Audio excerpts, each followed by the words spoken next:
Hello. Hello. Wait, was my mic off the entire time?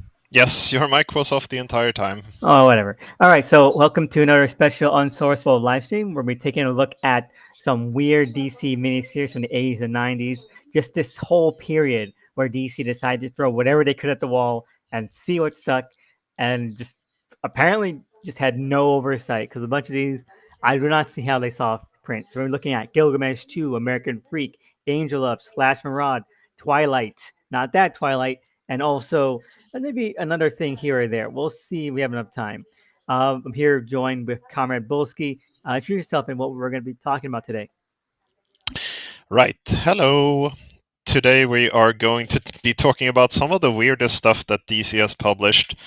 Not in the goofy Silver Age weird stuff that people always talk about, like, oh, there's a gorilla on the cover, like, haha, silly.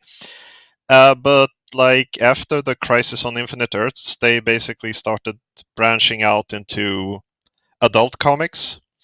And a bunch of those adult comics eventually became Vertigo, which we're not going to be we're going to be talking about one Vertigo series today. But there were also all of these random sci-fi series and slash of life series and probably fantasy as well. And we're going to look at a couple of them with some surprising creators involved as well.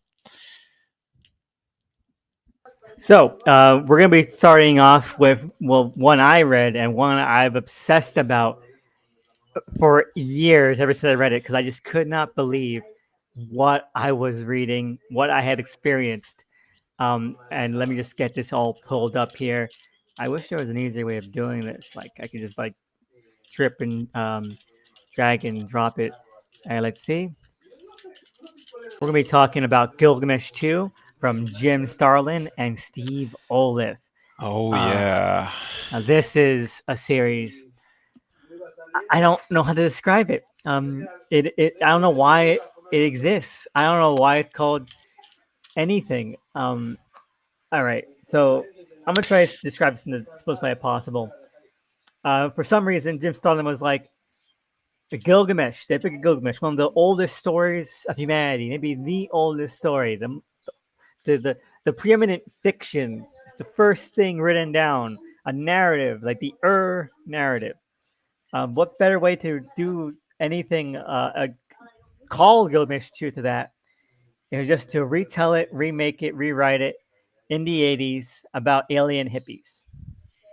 Yes. And this came out in 1989, so this is after Jim Starlin had his very successful run at Marvel, which pretty much ended with the death of Captain Marvel, which had been a few years earlier. And I think he was just sort of doing whatever at this point. He was probably successful enough that he could just get hired on his name, I assume. I mean, he was also working at DC on regular titles at this point. He did like some stuff for the regular superhero stuff. So I guess he had like an edge there to get in. I don't know. Yeah, and like this is like really well put together. I mean, like, and in terms of art, in terms of the general sort of like presentation. Oh, this is a prestige format series that was printed on like that thick cardstock as well. Yes, Like the one that you get in graphic novels. and like I think this got reprinted recently, like there's a collection. Oh no. And I'm so this isn't something like that. It's completely under the rug, but I'm wondering like who at DC like decided that this was worth pulling out of the like attic. Well, and again, okay, so this is only 4 issues, right? Only four issues. Do you know why this got reprinted, or my guess on why it got reprinted? Why? I would assume it's just because Thanos has been so popular now that they're just gonna go, oh yeah, we had Jim Starlin as well. He did stuff for us. Well, yeah, but they also, I think that's the reason why we got like so many deluxe editions of like Cosmic Odyssey and stuff. Oh, sure. I mean, yeah, that is probably unironically the reason, I would assume. All right, let's start from the beginning. All right, let's go this issue by issue for as long as we can because it's 4 issues and it is the most dull 4 issues you could imagine. But it doesn't start that way. Like No, the first issue I think is fairly promising. Honestly, it starts off with this alien vessel that's carrying like the last of their species to Earth, and there is a disaster, and the commander tells this idiotic robot that's just literally too stupid to have. Why would you ever have a robot that's this bad at anything? But he's like, oh no, we have to eject like some of our the people that we're carrying so that they can continue our race. And naturally, the robot just ejects two guys to make two sure that this babies. two baby. But I mean, I assume the idea was to have like an Adam and Eve situation. Yeah. But the commander is like, oh no, you idiot! You ejected two guys, and now our species is totally finished. And then the rest of the alien ship blows up, and they all die. Yeah, and what I love, what I love about this is because it has a lot of intrigue. Like, okay, that part you're mentioning where like the robot is too dumb to live, and he's like, Yes. oh, and he just like lets off these two pods of two male infants, and it's so Jodorowskian, it's like something out of like the Meta Yes. Barons, where Yeah. like you have the whole concept of Meta Barons is the Meta Baron has these two bumbling oaf like robot sidekicks. He's always Yeah. like beating around, and so the last seconds he's like strangling the robot, and then the spaceship blows up. Like it's fun. It's a fun beat, and it's a fun sequence, and it's like the '50s, so it's like Roswell. You see like Roswellian like military people like tracking this spaceship. I think you're on the money. I think this reads a bit like a Eurocomic. I think the Yes, style and the storytelling, it's kind of Möbius, you know. yeah, Like like the it's in the hatchets.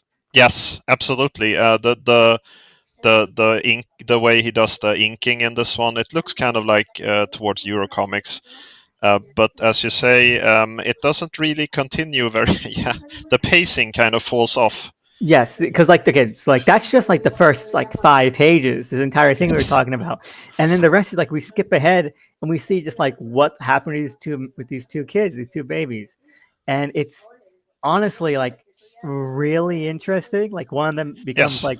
like this like guerrilla warrior in like the jungle, like trying to like save the rainforest, and the other becomes like this Yes. ridiculous playboy like billion like scientist kind of guy He who becomes, yeah, the chairman, like he becomes essentially like the ruler of the world in a way. The other guy, the guy that they named Gilgamesh. yes But you you have neglected to mention that Gilgamesh also he's also got like a Superman kind of thing, like his yes pod lands, and he's adopted by two hippies. yes two hippies alien hippies um and I like that a lot because like it's you're on a commune, and so it's hilarious to see like them having like this like very stereotypical like beatnik existence, and then saying like you Yes. skip ahead and he's just an asshole. The He's difference an is asshole. The fact that he grew up in this commune apparently made him like really ruthless, and like the entire world's history is just changed because of it. And I don't know, what do they say what year this takes place? I think they said it in in the beginning of the first. Let me look at this. They had a very Roswellian vibe. Yes. Okay, so it starts at 1987, and then the main action is 25 years later. Okay. So Okay. like So it's 2000s. Yeah. 2012. 2012. Wow. Oh, okay. I gotta say, Jim Starlin was bang on the money. He got everything right. It's yeah. I think I saw something in this abridged history part that I was like, well, that's actually not too far off what actually happened. But the funniest part, of course, is that since this is made in the 80s, they say that Russia, well, they say that the Soviet Union vanishes into a teleportation accident in 1992. There was no Soviet Union in 1992. Everybody thought that the Soviet Union was going to last forever, you know? Yes, definitely. And it's we got a comment. Hey, Hooray! hey, Steph. Thank you so much for joining. It's always a pleasure. If you have any like takes or like really weird, obscure DC comics you want like to have a shout out, or just maybe we remember them at all, or if you read them, please let us know. But yes, so my favorite aspect is that you were talking about the Superman kind of thing because he also has like a secret identity Yes, because which is totally pointless. he doesn't look normal anyway.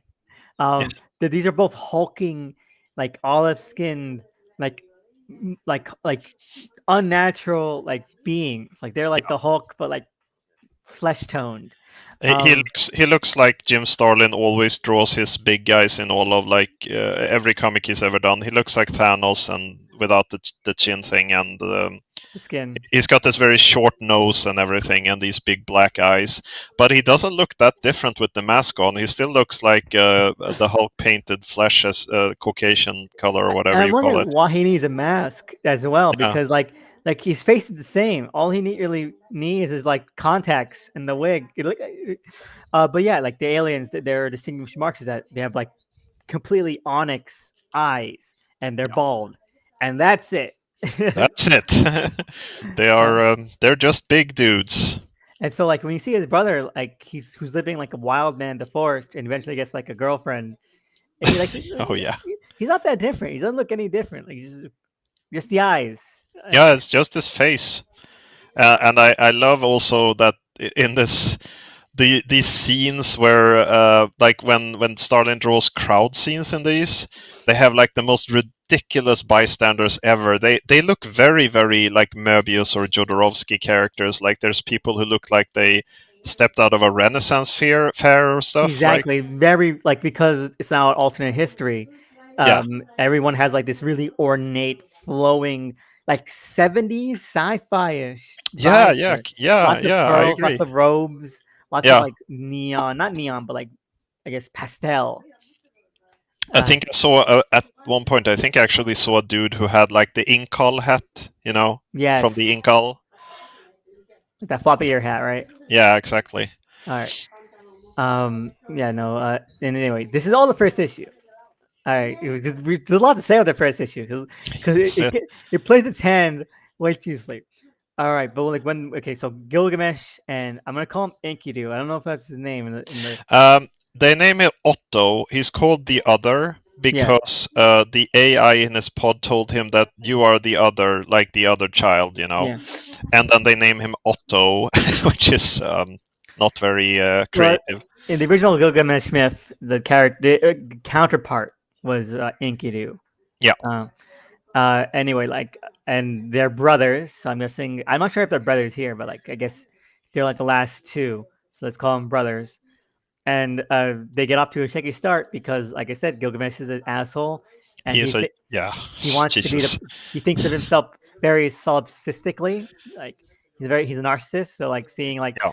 when he sees like someone like basically the same, so like this guy could he be my equal? Impossible, that kind of shit. So they get into this giant fight, destroy a city. Um, And Gilgamesh is also very obsessed with his mother, yes, they have a very which does not pay off, Oedipal. which never pays off, mind you. But like he sees when Otto like breaks a picture frame of his mom during the fight, Yeah. he gets like super mad. He gets like Hulk mad. He's like, "Arr!" Yes, irrepressible. And then the series effectively ends because nothing happens for the next 3 issues. I have no idea what the pacing is supposed to be. Like in the first issue, on the final page, I think he introduces the guy who's essentially the villain, Yeah, who doesn't do much of anything until the final issue when everybody dies. because the next 2 issues, most of them is just very boring political intrigue that Yeah, has nothing. Like these two, like Otto and Gilgamesh, are so above like anything. Nothing can harm them. Nothing can touch no, them. Basically, that all the political intrigue and business intrigue and corporate espionage, it means nothing because it never affects them directly. yeah. And also, I don't know if you noticed this, but like on each the title page of the comic, not the first actual story page, but on the title page, there are all these religious symbols. And in the first issue, Gilgamesh explains that he wears this necklace with all of the religious symbols of Earth to remind himself that he should respect all religions, but Yes, he doesn't have to follow all of them because he's above humanity. As you said, I just wanted to say that he thinks he's above all of humanity essentially. exactly. which is why it becomes like this big thing where he's like, "Oh my God, is Otto um like one of me, or is he like me?" And Yeah. again, like after the first issue, they get along swimmingly. So I think Yes. Yeah. In the actual Gilgamesh epic, they are also enemies and they become friends. So I guess that's just following it. But yeah, there is no conflict between them after this point at all. yes. Even though one of them is like the leader of a worldwide global corporation that controls everything, and the other guy's a freedom fighter living in the forest. Yeah, Yes. like they're like, okay, I'll be nice now. Even though Gilgamesh he's still an asshole. After these two guys meet, he doesn't change. But it doesn't become like a softer or humble character after he meets his equal and realizes that he's not unique or anything like that. I think that only happens like the very final page. Yes, yes, exactly. But I Uh, mean, you would think he would have some kind of character development or something. no, and like second issue is just mainly them being like, "Oh, we're brothers, I guess," and then just pointless monster fight. Okay, so what is up with the monster? I read this issue. I thought there would be an explanation. What the hell is this monster? What is the Night Shadow? Where does it come from? Do we I know? Do we ever get told? no, uh, it just exists in the world, just like aliens exist. I thought it would be something connected to the ship that brought them in. That it was some kind of other alien that got dumped off it or something like that. Especially since it can harm them. Yeah, yeah, or that it's some kind of bioweapon or something, but they just don't explain it. It's just this giant, extremely silly looking monster. That only exists just to move the plot forward. Yes. Like in the original myth, like Gilgamesh goes on this journey to find like the ultimate boon to help resuscitate or bring Enkidu back to life, or heal him. And like so, when you establish that Gilgamesh and Otto in this comic are like invincible, that's the only reason that that thing exists, Yeah. to wound him, and then that's it. And so like the third issue is just Otto in a hospital bed, Yep. and that's it. And the Night Shadow is intelligent because it leaves them a message that Yes. says "keep out" after it kills like the entire troops except for Gilgamesh. But you never get any explanation what it is or where it comes from. It's just there. It's just a plot device.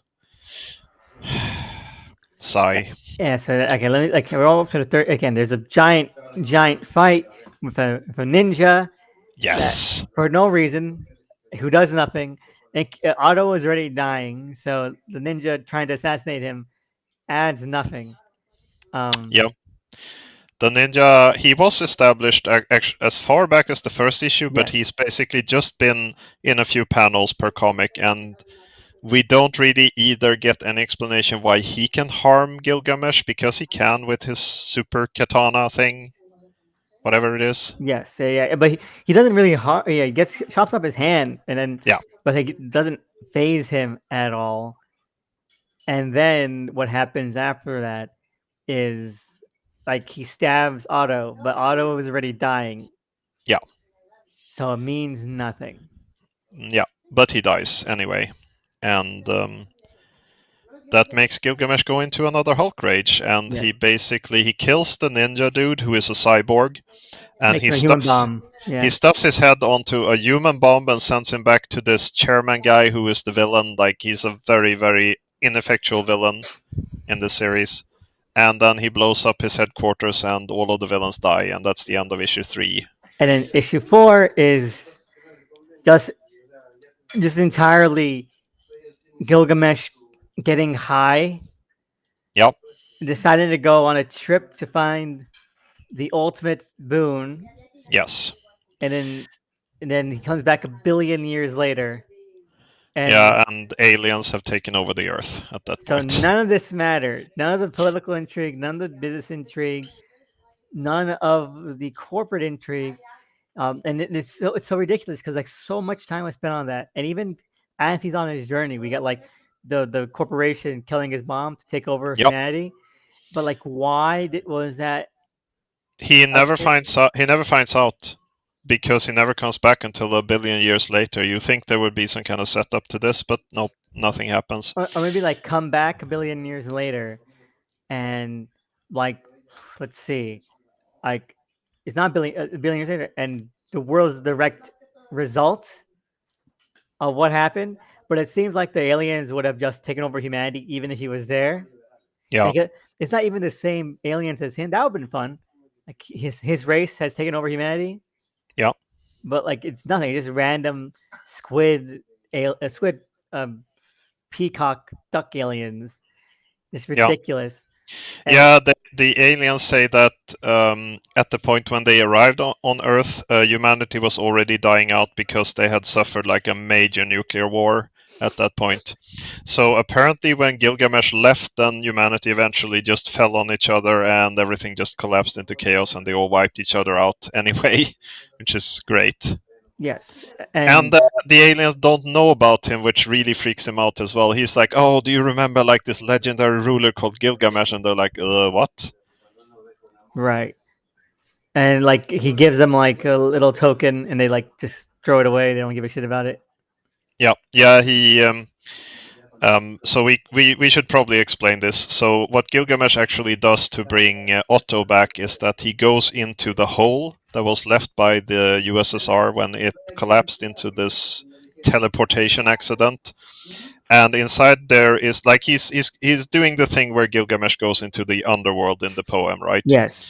And there he meets this Russian scientist who has figured out that he can like channel the void to do anything. Basically, it's like magic.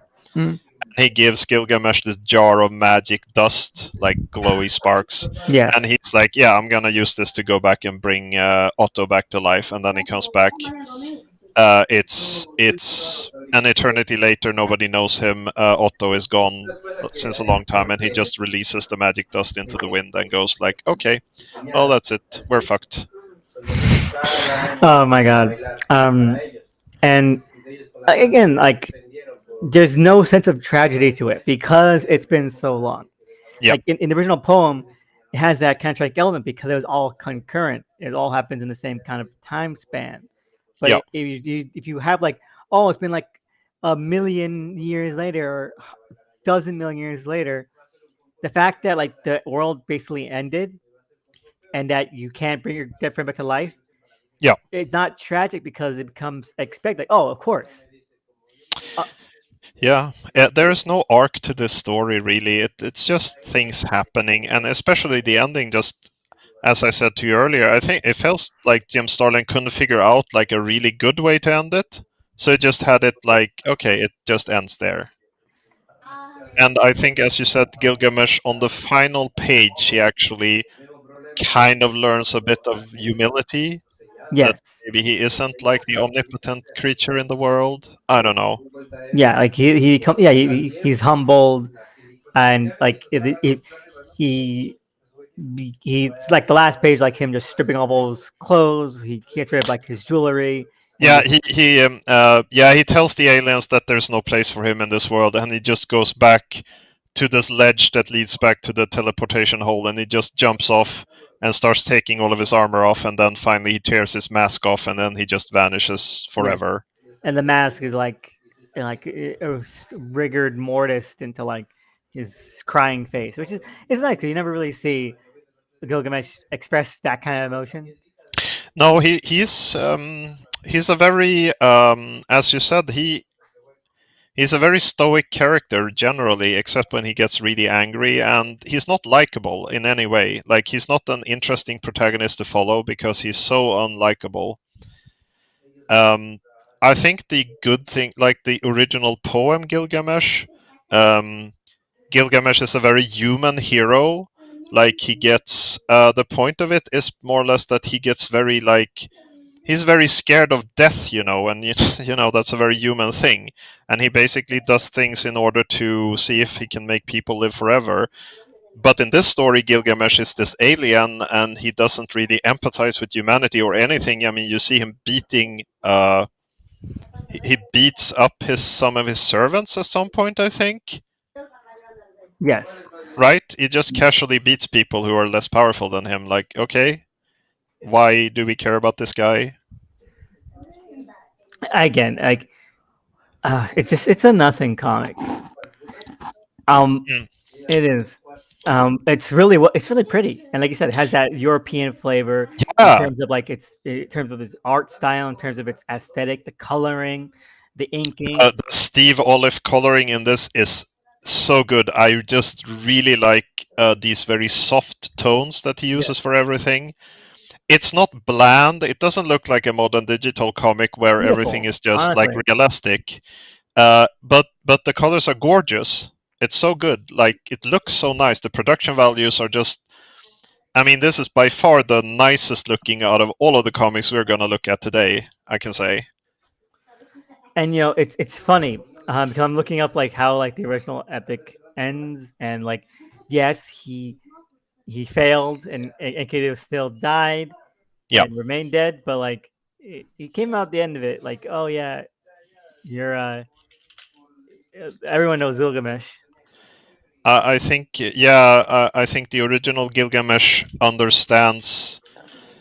He understands humility because he realizes that death is part of life. You Yeah, know that classic lesson, which I mean, it's a very human story, that one. A lot of people always say that you can tell that it was written by people who have the same kind of thoughts that we do today.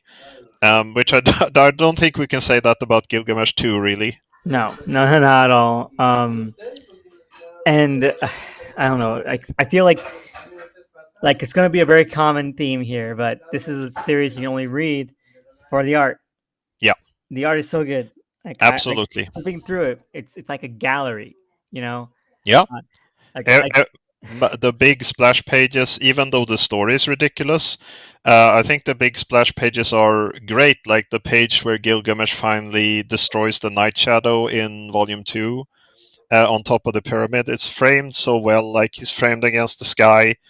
There's this explosion of color, which the coloration really enhances.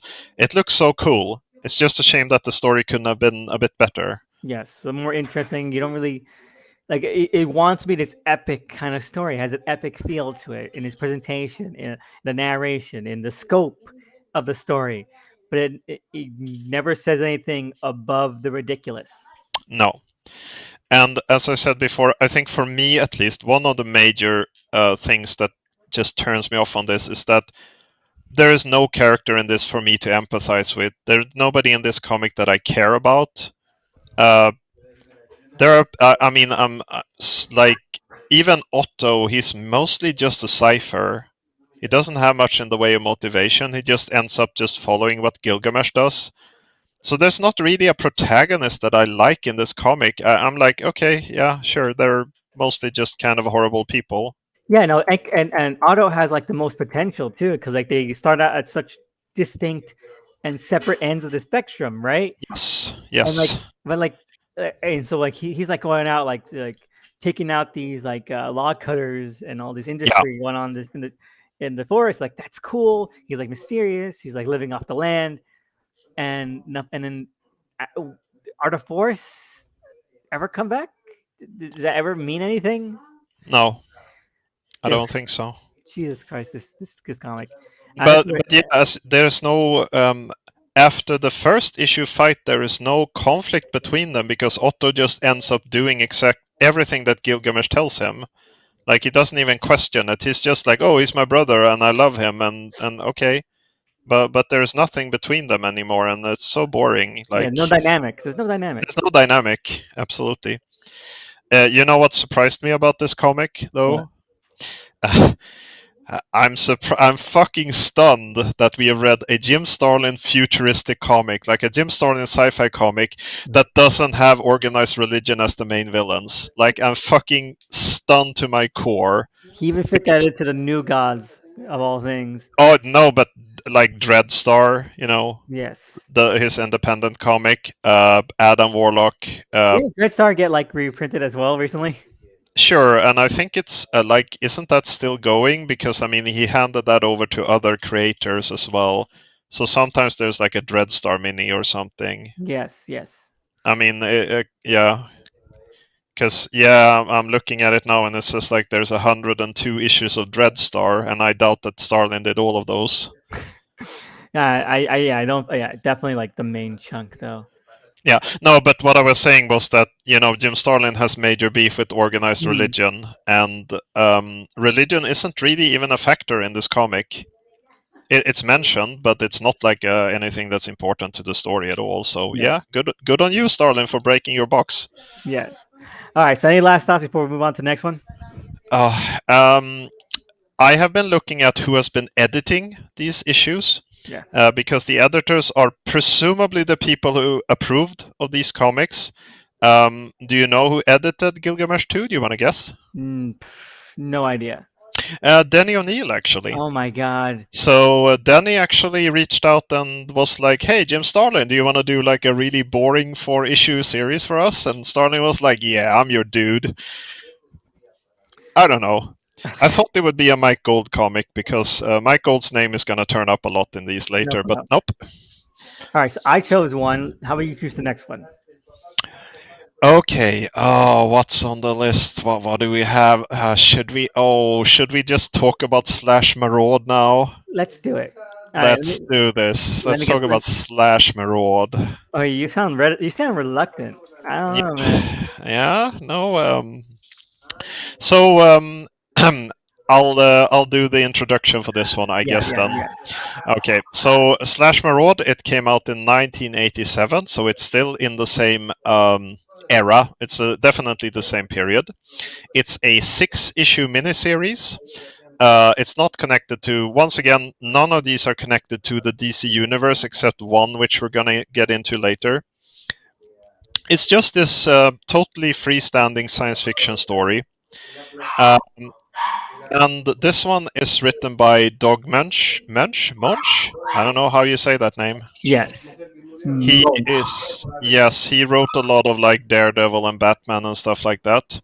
And it has art by Paul Gulashi, I Mm, think. Gulashi. who is still a big booster for this book. Who is, yes, the art in this one is definitely the high point. It's great. It's amazing. It's very good art. It's the art is almost distracting at times to me because it's hyper realistic, right? Yes, yes, If you look at this is like a Brian Bolland comic. When you look at a Brian Bolland comic, everything looks like real, like it exists in yeah. a real world. You see the whole the minutia and everything like that. Just the Everything, like the creatures they look like they're a crappy model from a 1980s sci-fi or something.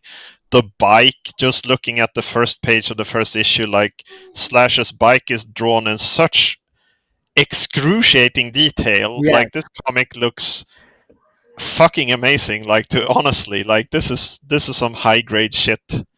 and like the first issue has like a big extended set piece about like killer pandas. Are we gonna jump instantly to No, the killer panda? no, because I want like. Is Oh. it the first issue? No, the first issue is Slash finds a guy who's being hunted by a dinosaur, and then they sit down and they have like 10 fucking pages of exposition about what's going on with the world, you Yes, know? So the first issue is already off. You know what this comic is? This comic is wordy as fuck. it is. Oh There my! are giant panels of narration in every panel in this comic. Jesus Christ. And You, people have long speeches. yeah, you wouldn't have guessed either. Honestly, you would not have guessed No, because it like doesn't look like it. the covers are all very splashy. They have like the most stereotypical trade dress design of all time for an Yes, 80s comic. Just they look. neon patterns, just very gaudy. Yeah, it has that.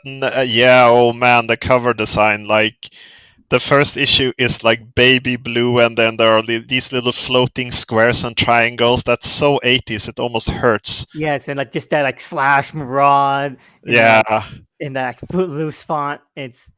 and It it's is pink. The cover is pink. There's a yeah, pink wall on it. it's like like pink, teal, yellow, like Oh heart, man, like puce. It's oh, Puce color. Yes, Like, exactly. it was such a fun comic, and I maintain that it is, but Yeah. it is so wordy to get through. Like, Um, yeah, I hit. haven't I haven't read a lot of Doug Munch comics. I've read some of his Batman and stuff, and he's always had a tendency to over narrate things a little bit. But in this one, it really stands out because you have these giant bubbles of text that just block out the art constantly. Like, Jesus, Yeah, man. and some people will like go like characters will go like on speeches, and there'll be Oh, like man, five. yes. There'll be like five bubbles connected to them. Do they ever? People have like long dialogues in this comic. Like they talk so much. Like in the issue where in the first issue when he meets this girl, what's her name? Blue, I think. Yes, blue. And they sit down and they just talk for pages and pages, and they say so much. There are so many words. Like, and it's not very complicated stuff that they need to establish for the comic. They just take so long to get to it. Like they want to introduce the okay. So what I think Gilgamesh 2 did right, that this comic doesn't do right, Yes. is that in the first issue of Gilgamesh 2, they have a montage that shows you what's happened to the world. Yes. In this comic, in the first issue, they have like 10 pages of dialogue where people talk about what happened to the world. You don't see it. You have Yeah. characters talking about it. Oh my god, Like I think we already established that Gilgamesh 2's first issue was fantastic. This yes. first issue, the first panel was just like a dinosaur skeleton. Yes. The first panel, like the first. It's not the first cover. It's not the issue. It's not the cover of the first issue you're studying. The first issue's cover is like Slash Marad like leaning on a brick wall, like Yeah. a gun in one hand and a cigarette in the other. And then the first panel is like a dinosaur, and he's like, "You gotta save this dinosaur!" And like he goes to a club, and it's full of like furry fuzzball Karibo aliens. Oh, you know what the cover also has that's so 80s? It has like graffiti in the back that says like "Fight Fuzz" and a swastika because Nazi imagery for some reason. It said you gotta break all the taboos, bro. Yeah, cool. Oh, we're gonna get into that later. Are we ever? Oh my god. And his girlfriend, Blue, she's always wearing this tiger stripe lycra bodysuit. Like zebra. what? It is zebra stripe. Zebra. What's going on? And she has like high-heeled latex boots or something like that. No, what is going on with this comic? What is happening here? Biker gang where like everyone's wearing like loose-fitting, like very scantily leather outfits. Like oh yeah, jeez. Again, okay, so like I love this. Cause it's such an artifact, but it doesn't have to be an artifact. Like it's purposely making all the decisions to be dated as hell. Yes, but it doesn't need to be. Like it's like a post-apocalypse. And this is definitely this is an 80s future, definitely. Like, but even like stuff like Mad Max or like all those Italian rip-offs of Mad Max, they didn't go as far as this. They just went, okay, some dirt, some grime, biker jackets. This is like, oh man, high heel stilettos, like Cadillacs with monster truck wheels on them. Yeah, like, these are all deliberate choices to make this as concurrent apocalypse as it ever could be, and I respect it. The most 1987 future we've ever seen, I think. So we haven't talked about the plot, but the plot is actually very, very simple. Like when you reduce it down, this is as a super simplistic plot. These aliens who look terrifying, I'm going to see them in my nightmares forever. The Shapers. They're like aliens. They have like a fuzzy round circle for a head and these horrible eyes. God, you're insane. They're terrifying. They've invaded Earth. They've taken over, and they're like slowly reshaping Earth. Thereby the name. And they're basically like processing people down into like biomatter to reshape the planet and eventually just like make it their own ecosystem or something like that. That's basically the plot of it. And Slash Maraud is he's a bounty hunter mercenary. He's Han Solo. He's a bounty hunter mercenary with a bike. He kills aliens because he hates them, and he joins a rebellion to try and find a renegade shaper called Dr. X, who has like the means to defeat the Shapers, they think, and he does. Spoiler alert, does have that. Yes. All right. So let's. But okay, and now that sounds really simple. You're right. But the issues themselves are insane. So the first one, we already said dinosaurs, nightclub, expedition, and then it ends by hinting at the panda fight. Second issue, realistic panda murderer. All right, Yes. and then weird high heels to little Mad Max. Slash Then Maraude makes a pandemonium joke as they swing out while the panda is eating aliens. Like, what the hell is this comic even? and then after the Mad Max stuff, slash movie homage. Yes. If it was a Psycho House, like literally the Psycho House, like Norman Bates and all that kind of stuff, and like if one of the aliens pretends to be like a Jason Voorhees style killer, um, and Oh yeah, I mean shit. They say, I mean, they say it's the Norman Bates Memorial Hotel or something like that, and exactly, another character is called Leatherface. So you know it's not even subtle this time. and they should play all the hits. It's those 1980s comic Oh book. yes, Like that's why I'm saying this is deliberate. Like it's not like oh it was made in the 80s, so it has all this 80s stuff. This is made in the 80s, but it's like intentionally making it dated as hell. yeah. It's almost like this was like a retro comic made now. You know, like Yes, this all of this 1980s nostalgia. Like oh shit, we got to do like all of the references to the 80s in one thing. But no, this was actually made in 1987 and 1988 somehow. yes. Fantastic. And that's what gives it its charm. Like when we get to issue 3, and we have like the Elvis impersonator wearing a leather jacket in the gladiator ring. You, this is a Mad Yes. Libs comic, and I love it. I have it. I own it. I have the promotional poster that DC put out. Yep. I, Um, I needed it. slash and slash every time he goes, every issue he has. So this is 6 issues, and every issue he meets a new, totally random, wacky character who essentially joins up with his little crusading group, like just riding around in these monster rigs fighting aliens. It's so weird. It is. And like again, the plot the plot is very simple. He just meets. We get like 10 pages of position and backstory about who these weirdos are. Then Oh slash yeah. then slash meets them, and then they join up, and that's rinse and repeat. Yep. Like Slash is barely in the comic. You know, most of the issues are focused on what these weirdos are doing and Yep. what their gimmick is. And he's getting to a baseball bat fight with the Elvis impersonator, and Yes, you like do. that. So it's not really a character focused comic, Yep. honestly. They do in I think it's issue 4. They do a train heist on this train that like ships human slaves to these processing plants. So there's this giant train who has like a devil face on the front, Oh and my, yes, it does. they have like a samurai on their side at that point and shit. Like man, There's a guy being crucified dressed as Jesus. yes, oh yes. Thankfully, I don't think he's in terribly much of the comic. I think I only saw him in like one page or Yeah, something. But you have the shaper for just yeah, like fucking with them, which is funny, I guess, yeah, but it's also really stupid. And then like the people on the train are all like done in that over the top cartoonish caricature style. yeah. Um, Which is terrifying in this art style because it's so realistic. Like you don't want to see like a guy with like a Muppet face drawn this realistically. It just looks horrifying, I like think. that version of Boss Smiley, Yes. that Neil Gaiman did, I Yeah, think. yeah, yeah, exactly. Um, this comic has I think this has 2000 AD vibes. Like this kind of feels like it wants to Yes. be like a British sci-fi comic. So far, all these comics are like attempts to cash in on the British wave. Yeah.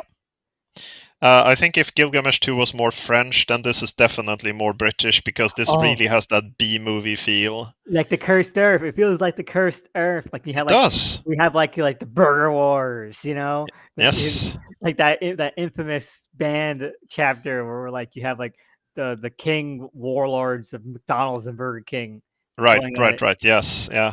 And then I, what else is there to say? Like we could get to like you can talk about the Nazis. Yeah. Do we want to talk about that? Well, they come across Nazis living in like New York. They find Nazis, yes. It's and they make a Planet of the Ape reference. Yes, they do. They have not forgotten the original, mind you. The So I sea guess in monkey, this, the giant I sea guess monkey. giant sea monkeys. It also, this comic also reminded me a little bit of Killraven, which was a Marvel 70s comic, I think, Mm. which was like, oh, the Martians have taken over Earth in the future, and like this guy called Killraven just goes around and finds like weird, eccentric characters to join his crusade. The Martians in that are also shapeshifters. I wonder if that was actually an influence on this or something. Um, but yeah, no, they find Doctor X as well. Yes. They find him, and he is actually on their side. It's not a fake out. They get a bear. Like there's a guy who's like a bear character, right? Yes. Isn't Yes. there? Yes. I said And it's too much going on, man. yeah, no, you can't describe it. It's impossible. You need to read this comic. Yes, he's a bear, and he wears armor, and it's a very 2000 AD meets Inkle. I don't think we should spoiler the ending to this actually, because I think people should read this series. People I should think you read it. should. I Yeah, think everybody is listening. You should check out Slash Maraud. Just read the series. It's worth it. like again, Actually, it's wordy, it's ridiculous, but unlike Gilgamesh 2, I feel like there's a point to it, and it has yeah. good flow. Like once you get into it, Yes. like it just goes at set piece to set piece to set piece. It is insanity. It is episodic adventures, but done in right. Yes. Like this is an episodic trek again across the post-apocalypse, but it's done in a good way. Like this is kind of Diet Coke, Cursed Earth, as you said. Yes. Yeah. um, I enjoy it, and the last thing I'll say is like rock and roll will never die.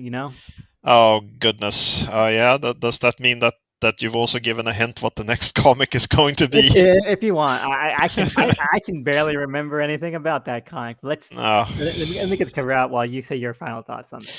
I think Slash Maraud, while Slash Maraud it's certainly over narrated, especially the first issue is very, very slow. Not a lot happens in the first issue.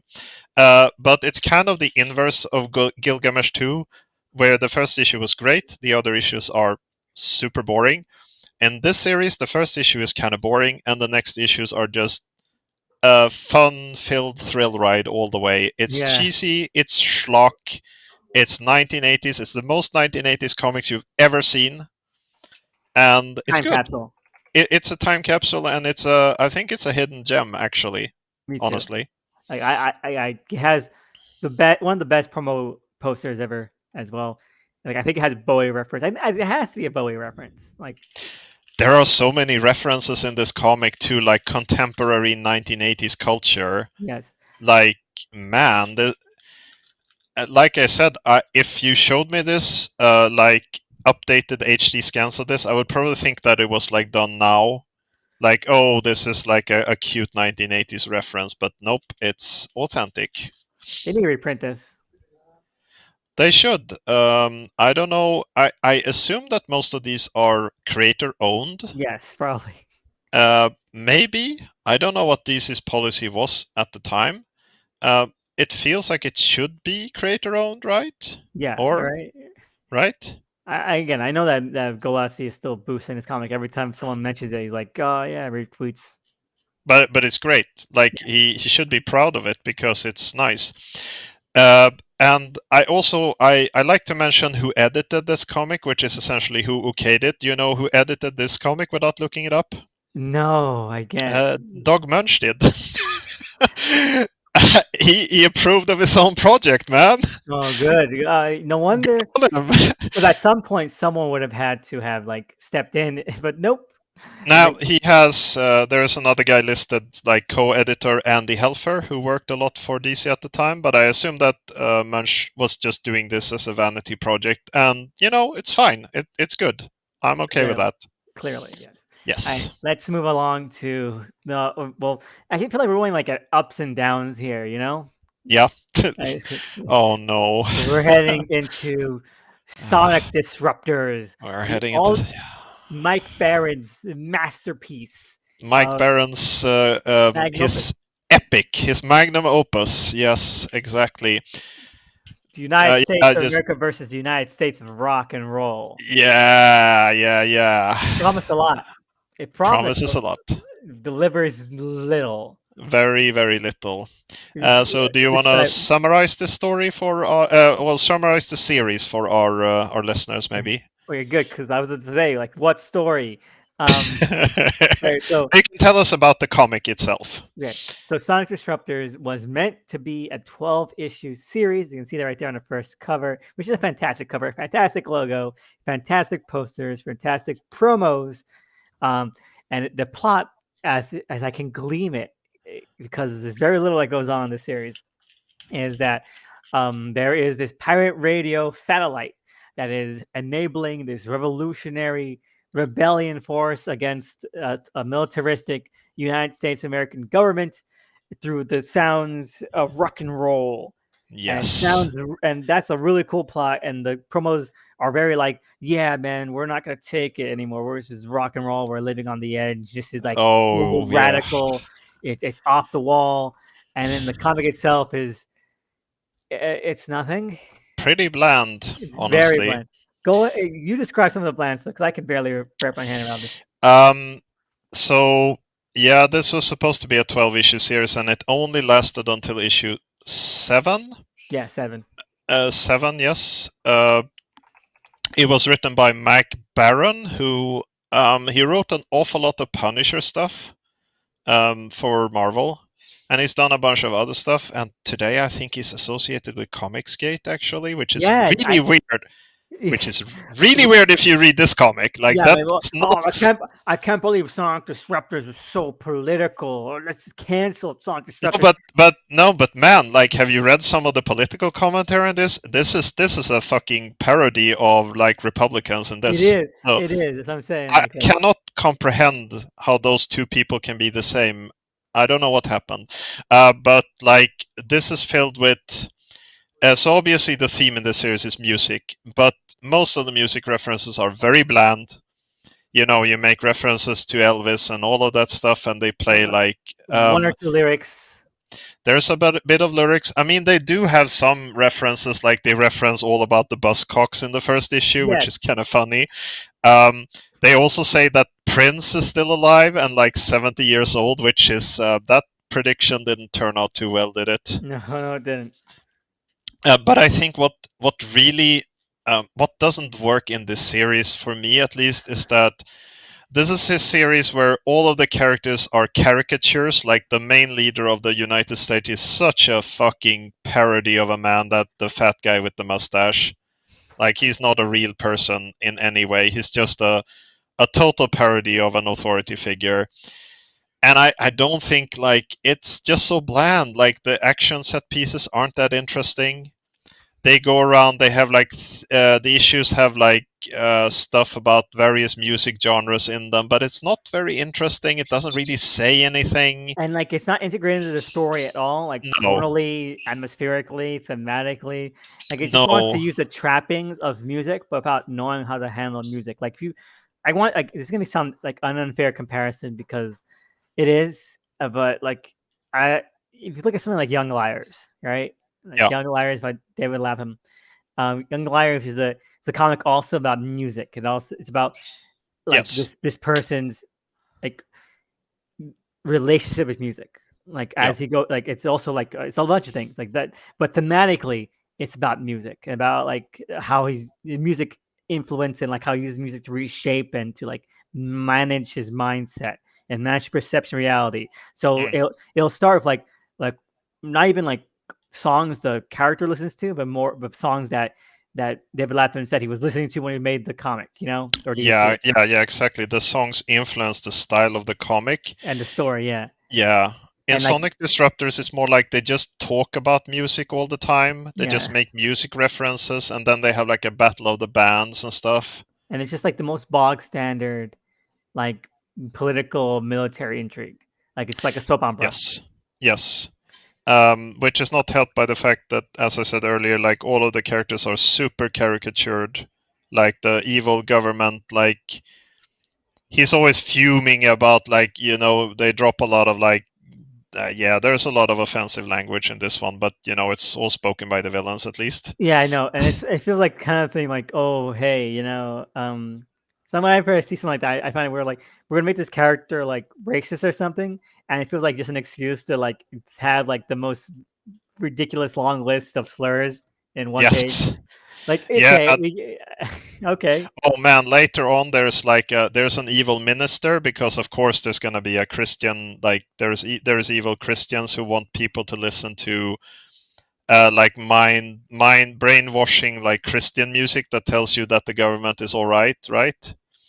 And you know that minister guy, that really fat guy. Of course, it turns out later that he's gay.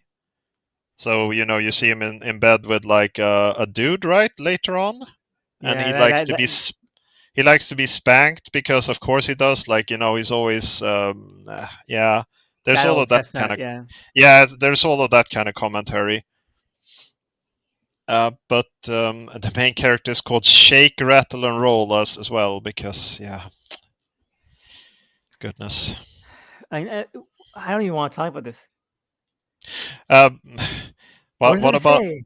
yeah no what's with the drug thing?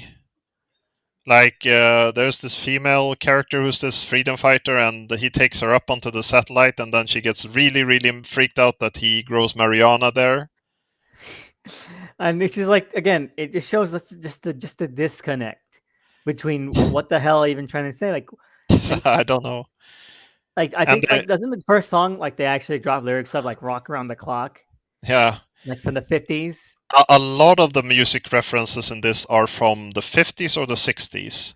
The So satellite is called the Small Bopper. I know.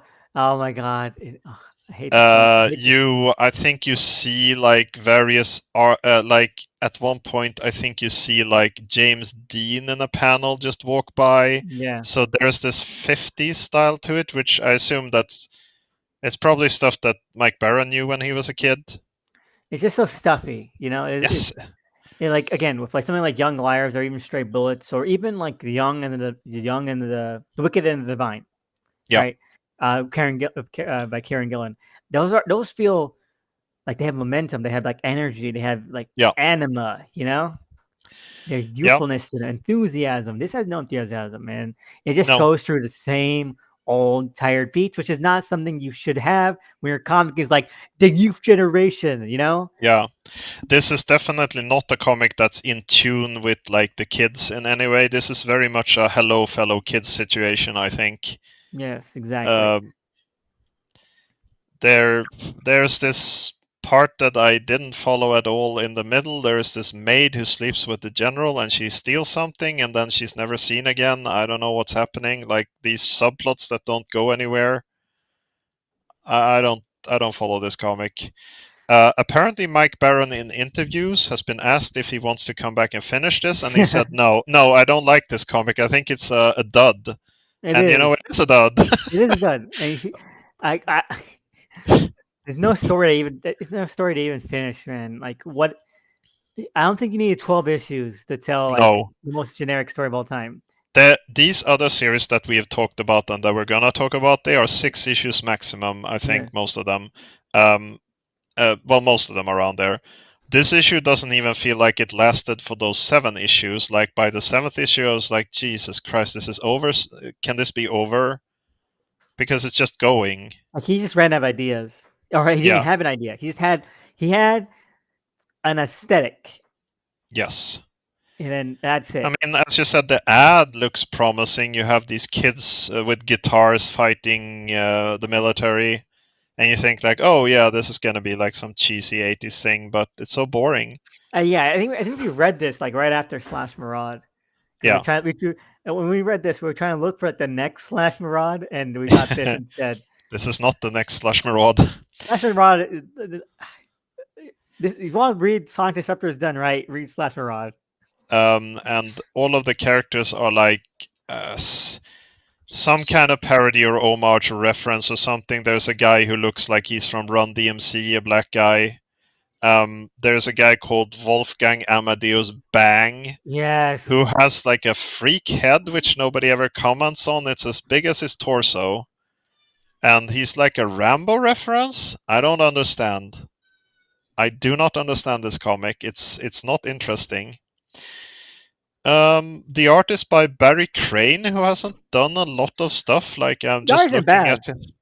No, it's okay, but he's certainly not like this is the single comic that he's done the most art for ever. Wow. He did 7 issues of this. He did 6 issues of the 1990s Conan ish. After they relaunched the Conan comic in 1990s, he did 6 issues of that, and after that it's just like 1 credit, 2 credits, you know. So he's not done a lot of stuff, honestly. Well, worth it then. But I can say, do you know what the art in this reminds me of? Actually, a lot. What? The art in this reminds me a lot of Richard Case, who did the art for Grant Morrison's Doom Patrol. Oh my God, you're right. The art looks a lot like I thought at first. Oh, this is a like a Richard Case series, but it's not, unless they're secretly the same person. But what I mentioned this before, but I gotta talk about this again. Like, I don't know if it's true that Mike Baron is with Comicsgate now. I saw that it's been written about. That's not always true, comics journals. But if he is, I cannot reconcile this with this comic because in this comic, the Republicans are like the most fucking clown shoes parody evil people ever. Like the guy goes, the evil guy, general guy goes, yeah, Reagan was too much of a faggot lover. Like he was too much of a pinko commie. Like man, you could not tell me this was written by anybody who has like any sympathies on that side of the political spectrum. But I don't know, people change, I guess. Well, looking into this, apparently, like, he wrote like 1 or 2 stories on like, for like an imprint, Oh, okay. but like So maybe he's not actually involved with them. Maybe he just did something and then ducked out or yeah, like something. that happens a bunch of times. Like Yeah, they'll just commission art from like actual artists and shit like that. yeah, because especially at the start they were sort of grifting. They weren't really telling people what it was about, right? Yes, it was just about like, well, we're trying to create like a brand new imprint for fans' rights, creators' Yeah, rights. exactly. And they're still on that old chestnut, but like seriously, fuck them, man. Yeah, but I think it's at least possible that maybe Mike Baron doesn't actually like he's not into that stuff until proven otherwise. In Yeah, which case, I think this actually works out because this comic, like at least what I can say about this is that it definitely does not present the establishment as being in the right in this one. yeah. Oh man. All right, Um, so so obligatory. Who edited this comic? Who approved of this comic? Do you want to guess? I have no clue. I'm never This gonna know is any. this is our first Mike Gold comic. So Oh, so Mike Gold was the founder of First Comics in the early 80s, oh, which was a small publisher who published a lot of really, really good comics, like high quality comics from great creators, John Ostrander, Tim Truman, uh, well, like all of those guys. And when he quit from First, he went to DC in the late 80s. And there he got a bunch of these really talented people together and he just threw them around and said, you can do whatever you want. And that resulted in a lot of really good comics and also some really shit comics like this mm, one. But yeah, Michael's name turns up a lot. Like he was the guy who approved of Hawkworld, for example, Tim Truman's yes. Hawkworld. He was the guy who approved of, I think, John Ostrander's Suicide Squad, uh, like Howard Chaykin's Black Hawk, all of that stuff was Mike Gold. So he's usually a very good name to have around.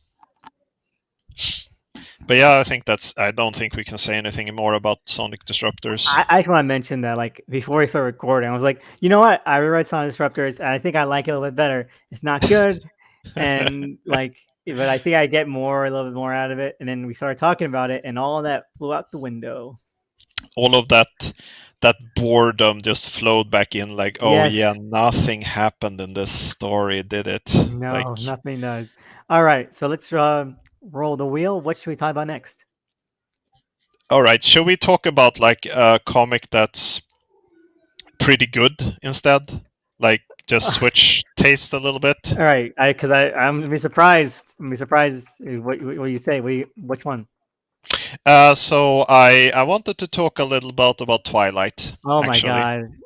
We are not in agreement on this. No, okay, so I'm gonna say this. I don't think Twilight is like it's not a great comic in any way. But I Interesting. think that okay, so I should present this first. Let me get everything set up first as well. Sure, of course. But yeah, no, like I don't dislike Twilight. No, I think it's really interesting. yeah, Let me get it out. absolutely, yes, of course. We need to get this very meta. Oh yeah, there we go. So Twilight is a 3-issue prestige comic. Once again, this is one of those that was printed on the fancy paper in little trade paperback forms. This came out in 1990, so this is a little bit later than the previous series that we have discussed. And it's written by Howard Chaykin, the famous Howard Chaykin, sometimes the infamous Howard Chaykin. But it has art by Jose Luis Garcia Lopez. Yes. The most gorgeous fucking sci-fi art you've ever seen in a comic. Like, Oh, it's so good. after Gilgamesh 2, well, actually ahead of Gilgamesh 2, this is the nicest looking comic out of all of these. Yeah, Like, no, it's beautiful. It is a feast for the eyes. this is a buffet of beautiful like 80s 90s style comic book art. It's I will gorgeous. say one thing. Yeah.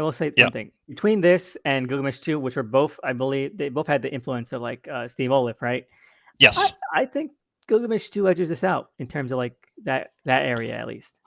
I think yes. I think that this Coloring comic is better yes, in I color. think that this comic went a little bit more for realistic colors. I think Gilgamesh 2 is a little bit more crazy Eurocomics colors a lot of the time. Like you have weird shadings in weird colorations instead Yes. of just making the shading realistic. I think this one is a little bit more straight up coloring, like what you would see in a regular comic, except it's of course very well done. Like every page in this is, you could take panels from this and just make almost anything into a poster or whatever. It's so good. Like it's so fucking gorgeous. Yeah, everything has a free flowing action. Oh man, JLGL is so good. Like he is fantastic. And you can tell like exactly this is the guy.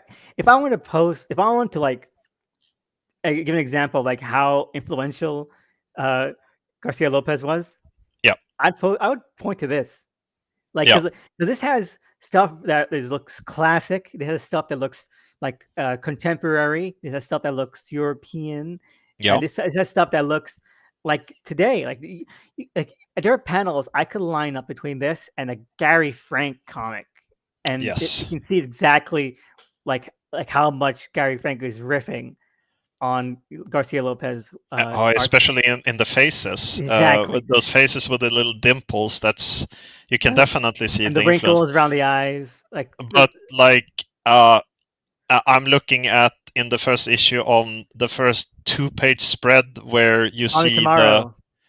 the fascist guys for the first time on the bridge of their starship.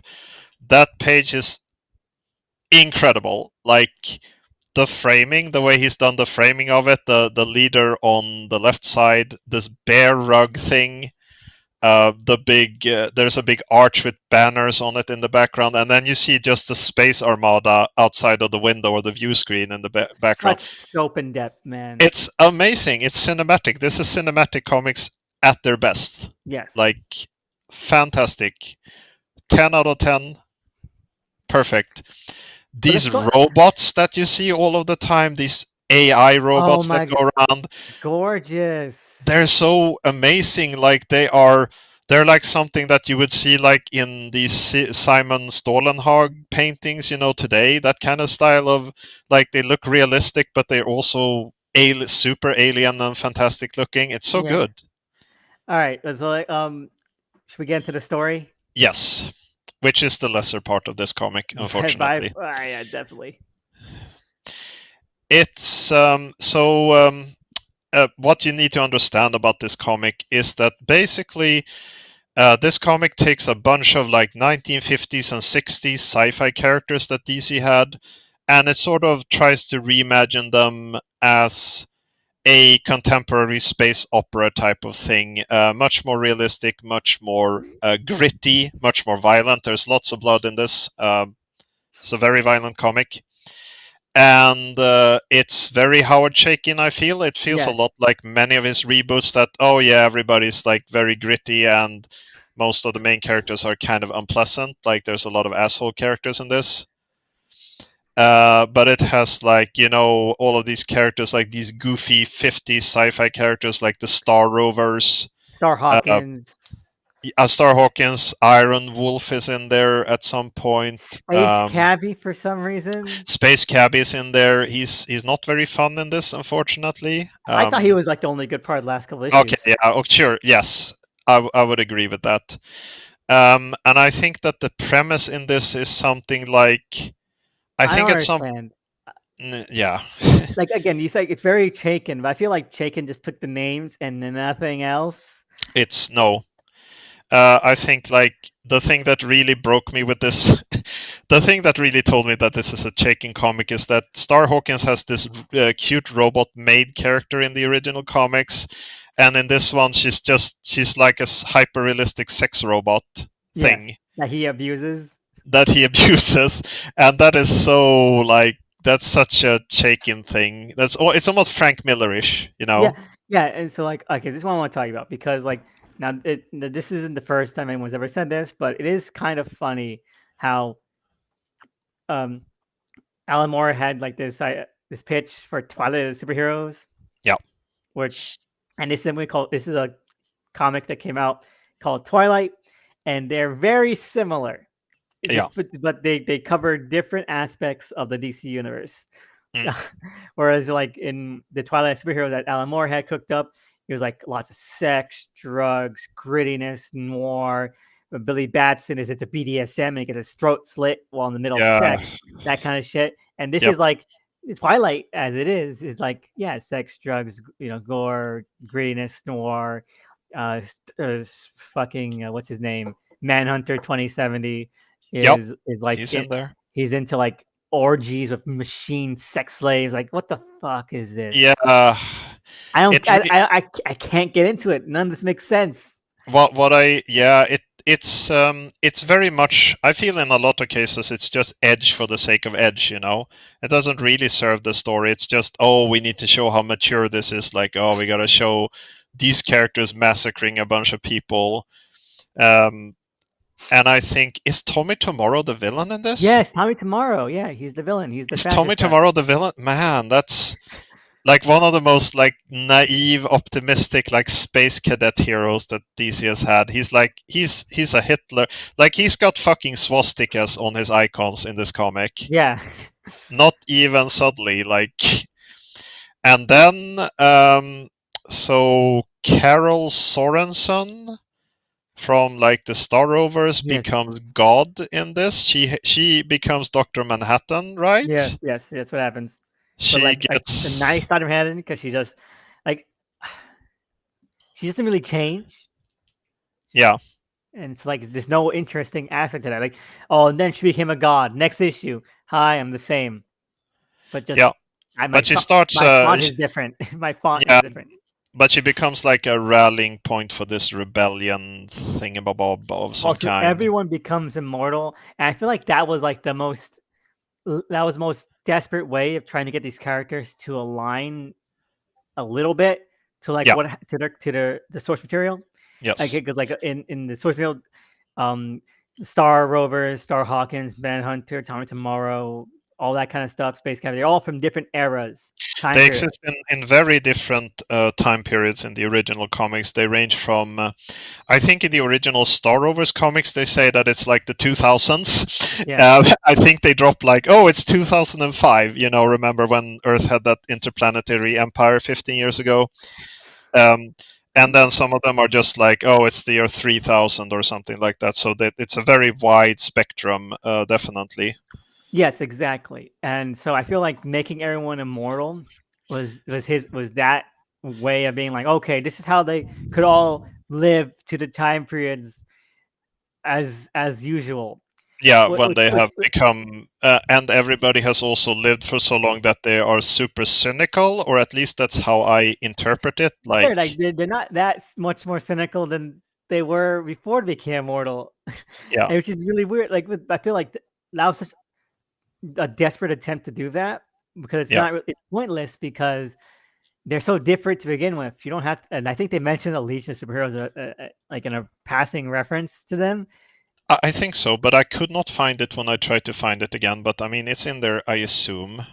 And like, what's the point of any of this? Just change the Mm, names. This feels like Watchmen, like who killed the Peacemaker, yep, but they didn't come up with the later idea of just changing the names. yeah, yeah. Well, yeah, they have what's it that the Methuseloids or something like that. They Yes, talk about to make everybody immortal and which are stuff like very that. Mobius design. Very, very Mobius. They're I can't remember. Do they have to like kill these aliens to stay immortal, like very violently or something, like dissect them, or what is it? It's something. There's something dark there at some point. I forget.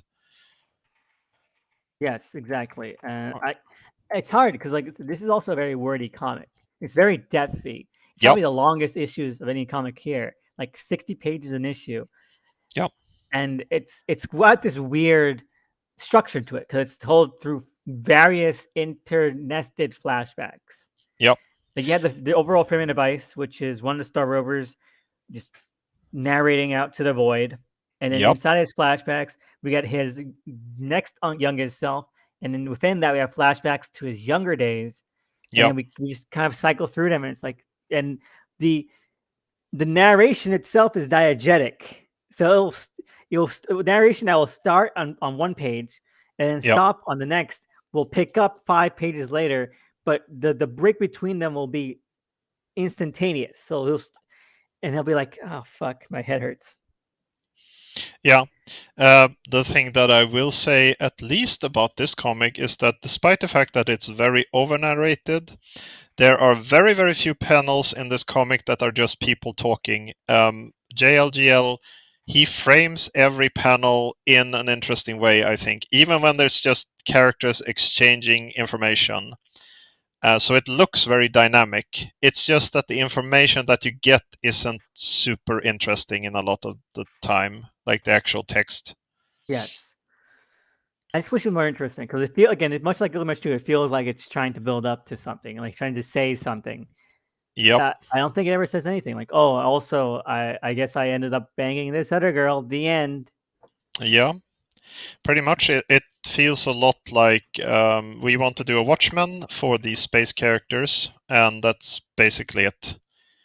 Um, and like Tommy Tomorrow is defeated at the end, I think, at least. Yes, he gets assassinated by a half female, half male robot human cyborg thing.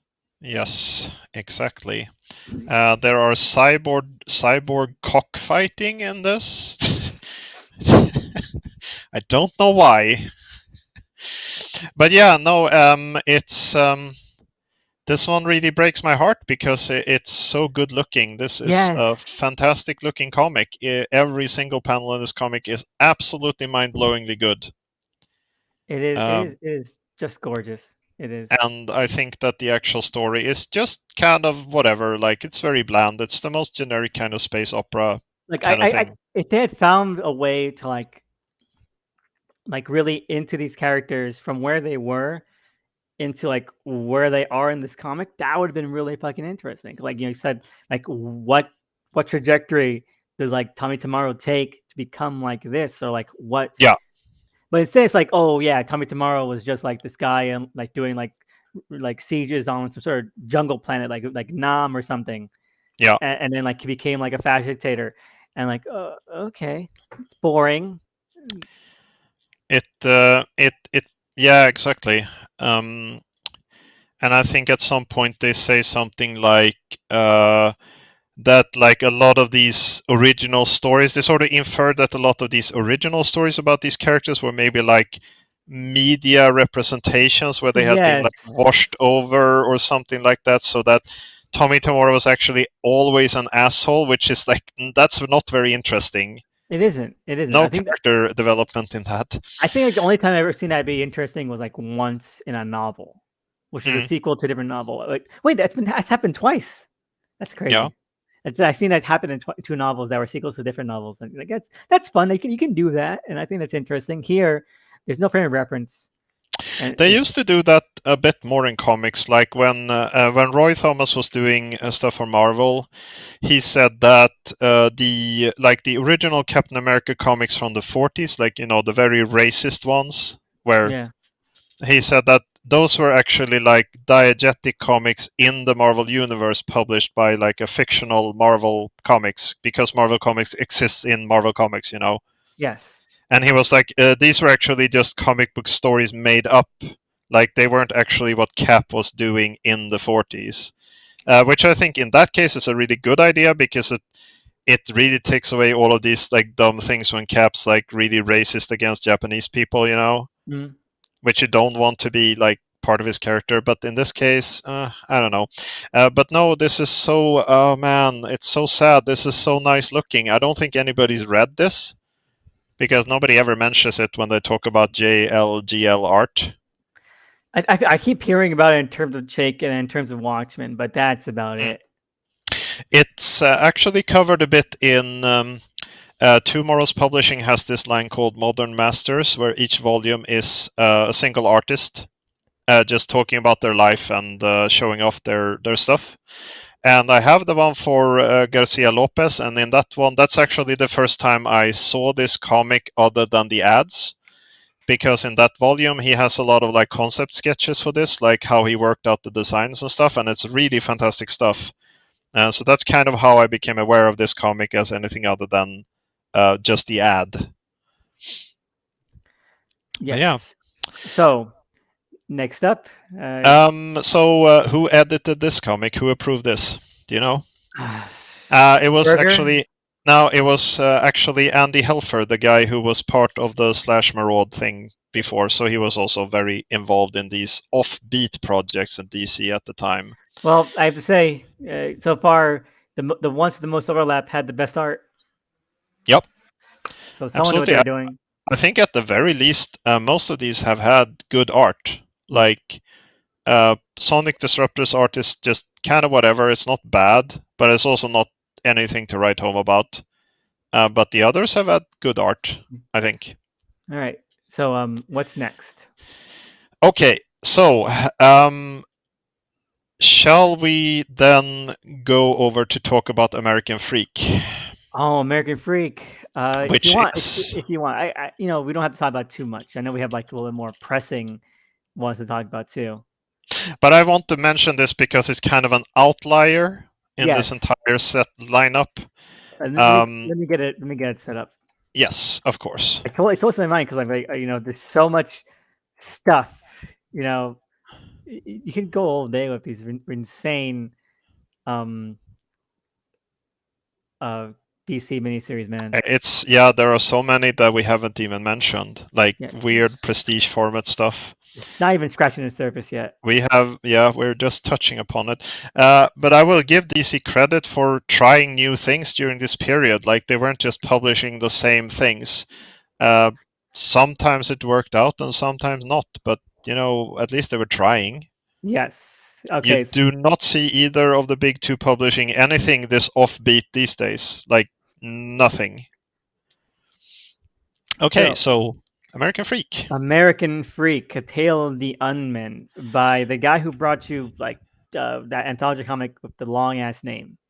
What's it called? the anthology comic with the long ass name.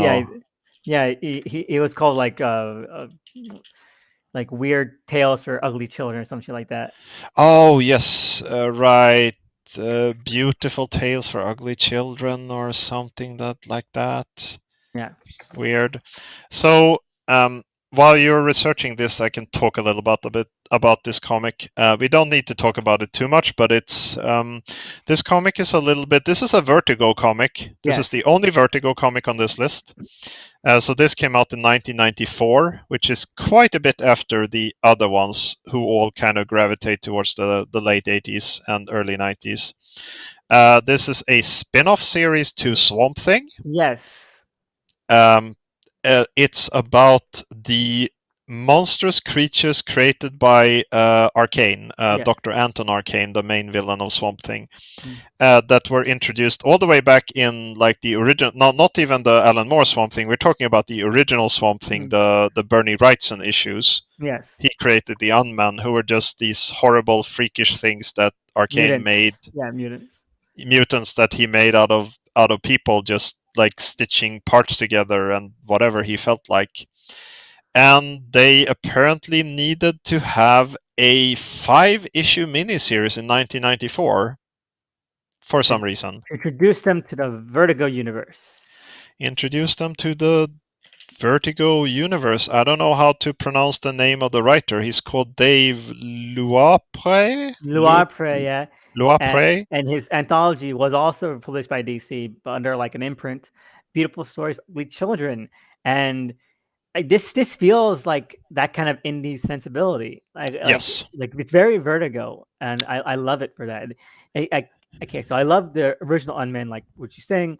It's very kind of Frankenstein-y monsters, very simple, very Yeah. brutish, and you have this series which is just like this very character focused, very like teen, like very youthful, like Gen X kind of like series about it. Oh, yes, absolutely. This is, if the previous comics that we talked about were very much in the sensibilities of the 80s, this is definitely a 90s comic. Like, this has that 90s grunge Yes, horror grunge. fantasy feel to The it.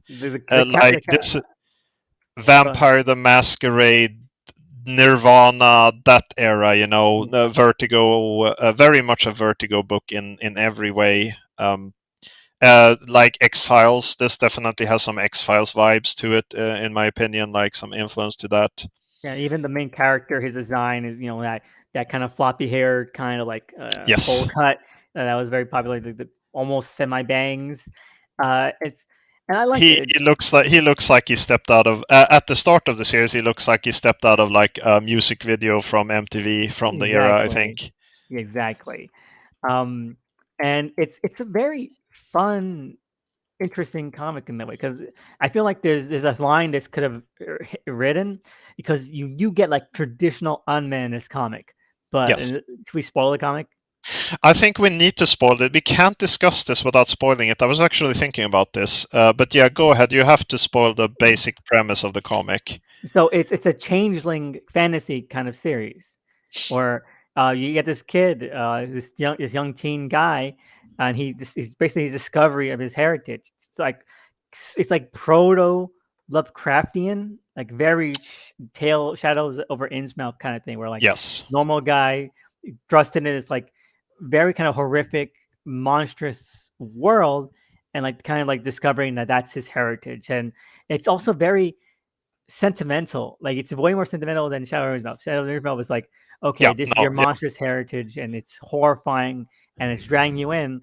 Yeah. And then you get like this, where like this guy discovers that he is like the the descendant of Unmen, and he's like slowly It's becoming. so American Freak is it's a coming of age story. Yes. It's, if you remove the fantastical elements of this, it would still work as a story because it's a story about a kid who's going from a teen to a man, and he wants to find out where he comes from because he's essentially adopted, right? Mm, And he doesn't like what he discovers because in this case, he finds out that his family are literal monsters. But yes. that happens to a lot of people who seek their heritage in real life as well. They find out that there's something unpleasant behind it. So, and as you said, there's this adolescence metaphor in it, the shadow over Innsmouth thing, that he's changing into something else. So yeah, it's a very traditional story, really. And like With you say that like they're lower monsters as well, but even then it's like what it's played at is just like classism, you know, like Yeah, they are low class, like, and like that's really the main metaphor. Like he comes from like somewhere like too rooted, like too lower class, and it's like just this whole thing between like the unmen, they want to be seen as equals, or like there's potential to be seen equals. So like they're not they, just they British. they want to be accepted as people. I Yes. think they're not seen as people in this. They're just seen as essentially. You find out in the first issue that the U.S. government found one of Arcane's labs Mm, after he fought Swamp Thing, and they took a bunch of the unmen to experiment on them, like with no regard that they were or had been people. It's like they just used them as lab rats and have been like really brutally experimenting on them. Like they killed a bunch of them, and the rest are kept in tubes and stuff like that. yes. So yeah, it's and the protagonist he meets another unman who has he has changed more, so he's turned more into like a traditional unman. Mm, He's become more monstrous.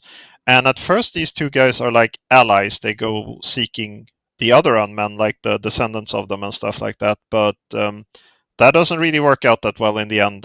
But yeah, I don't think if we're gonna are we gonna talk about the ending to I this want to, or because like this doesn't, it's not the end of the story in the no? this in the Vertigo universe as well. It's more, I think that that's what really interests me about this as well, because it's got like a very Clive Barkery, Guillermo del Toro sensibility about how it handles Yes. the monsters. Like the unmen, like yes, they're monstrous, they're freakish, but like it's they're unassailable human rights, and they Yep. want them, and they show the capacity and the sentimentality and the emotion for them, which is really fun, and like They have there's just a warmth, you know. There's a warmth here. yeah, there's thought behind this, and there is a bunch of them. They find a bunch of them at a literal freak show, Mm, which may be a little bit on the nose with the title, but where they are kept as like just things for normal people, normal people in quotations, but things for normies to laugh at and to mock. They're just sitting there and they're jeering at them and stuff like that. So there's very heavy classism stuff about this, about what it means to be normal yes. in the world, Yeah, what it means to be respected or to be seen. and um like what does like your physical appearance like. They talk about like equality and stuff like that, but they're like also, but we look like this, and people can't accept that we're humans when we look this way because some of them look really messed up. Like they barely look like humans anymore. Some of them. yeah, and like it's, I would call this a mix between Basket Case 2 and Nightbreed. It's very Clive Barker, isn't it? Yeah. Like I thought that all the time. This is very much a Clive Barker kind of Take story. me to Midian, you know? Yes, Which is but basically he's how it ends. always Which is basically how it ends. Clive Barker. He likes to have stuff like about like deformed people and like freak shows and stuff like that. He Mm. really loved that stuff. So They have their own community, their own society. yeah. So shall we talk a little bit about the ending because the Yes, yes. ending is actually it's very very bleak, but it's also the absolutely the result of everything that's happening. It's not a surprise asshole ending or anything. This No, no, is no. what happens because of the characters. Yes. So at the end, right? There's really no way to run. They don't have the infrastructure. They don't have the resources. They're just a band of freaks, and they hijack a plane, and the government catches up with them, and there's nothing they can really do. So what ends up happening is that they're basically put on like a reserve, to live Yep, out their lives, and like the main character, like he does his best to like make sure that there's some sort of equitable compromise. At the end, like there's nothing they can do. They either fight and then slaughtered, or they can survive, yep. and the main character at least tries to make sure that they survive. Um, and what happens is that, uh, well, that's it. Like he's fully transforms, and he pledges to make sure that they continue to thrive on this reservation. But I think that like I think the one of the major parts of this is that he successfully negotiates through having hostages Yeah. to have the original unman released from this. He Mm. blows the lid on the fact that the government has created this. They get it out to the press, Yeah. and he uses leverage to get the original unman released, which includes his parents. Yeah. And he has this romance with this girl, unwoman. Yeah. And he has at that point still like a kind of a thought that maybe he can have like a normal life, or at least a life with her or some kind. Yeah. But what happens is that when they release the original unman, they just want to die. And Yes. like one guy just immediately goes and jumps into an acid bath. All they ever wanted while they were in the tubes was just for somebody to let them die. Because unlike these second generation, these are all the main characters are basically second generation unmen. So Yeah. this is something that they've grown up with. They don't know biologically, psychologically. This is who they are. Yeah. Meanwhile, the original unmen are like horrifically tortured people. They say that they just literally live in constant pain all the time, and they are just so fucked up. They don't want to live. They want to die. And Cassius, this other unman who has been with the main character all the time, he cannot accept this. He thinks that the unmen are just gonna unite and become like a big faction and just live in peace or something. And he gets totally broken by this, and he just kills like the doctor who created them, and he kills the hostages and everything. And eventually he just goes nuts and ends up killing Damien's girlfriend. Mm. And he just ruins his last hope to have any kind of human warmth in his life.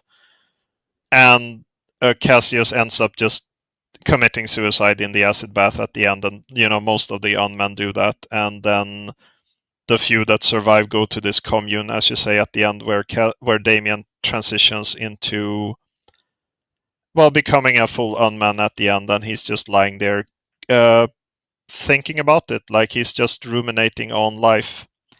So it's like it's not a totally hopeless ending. There's a little bit. I think it was pretty funny. He became a Gen X icon. Yeah, exactly. Yeah, they become. He does actually succeed in one way, and that's the fact that they do get some kind of measure of human rights. Yeah. Because he manages to blow the lid on the fact that this was an illegal experiment and they've been using people, right? Yes. But I mean, obviously, he doesn't have anybody left. Like his girlfriend's dead. His parents just jumped into an acid bath the moment he released them, and Cassius just killed himself as well. So he's. It's a victory for him, but it's a very, very hard-earned victory. Yeah.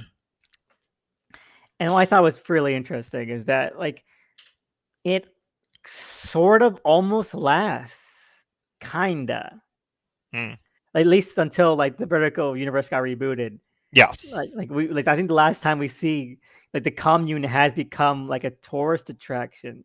Mm. And like it's like, which isn't like the best thing. Like it's like how sometimes marginalized communities have to like play into like the stereotypes of themselves in order to get revenue from like people visiting and that kind of shit. Like you see, which is pretty much like we see with Indian reservations, Native reservations, where they have to like really play it up in order to survive.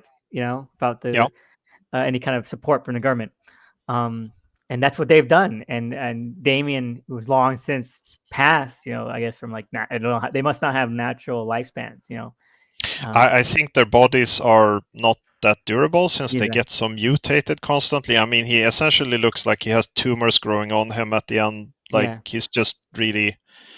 But yeah, also the series does have like a direct sequel about Damien that came out in 2007, which I have not read. It's not written by the same guy. It's called The Unman Get Your Freak On. There are 13 issues of this comic. Really? I was talking about like the latter one from like 2011. No. There is a sequel series to this series about Damien and his commune called The Unman Get Your Freak On. It lasted for 13 issues in 2007. And it's written by a guy called John Whalen, who is described as a breakout writer, which I assume that means that he hasn't written that much. And it's Oh no, got this is what I'm talking about. He's dead and in it's that, I got think. yeah, okay, so we're talking about the same thing. But Damon is in that comic a Yeah, little yeah, bit. she's shown as like this Abraham Lincoln figure as part. Yes, exactly. The commune has become a tourist attraction, a tourist town, and Right, yes, we're talking about the same thing. there's a statue of him. Yeah. It's like Abraham Lincoln, which I think is really funny, and it's also heartbreaking because Mm, like that's his legacy, and it's not the legacy he would have wanted. It's such a no. facade, but at least it shows that Mm. what he did had an effect and mattered. Yeah, they were at least trying a little bit. Like the Vertigo universe had a tendency to be a bit incoherent at times. It didn't always feel like things.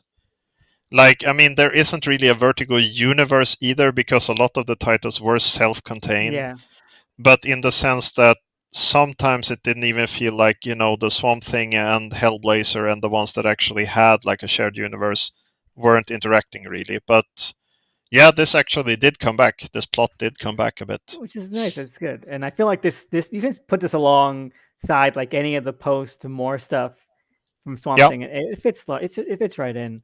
it's it feels like a natural evolution of that. It's a pretty good story. I think it may have been like maybe one issue too long. If you had condensed it down to 4 issues, I think I would have said that it would have been like a really perfect. I think 5 issues was maybe just like a little bit too much material, but no, I think this is a hidden gem. Like this is a Yeah, lost gem of DC.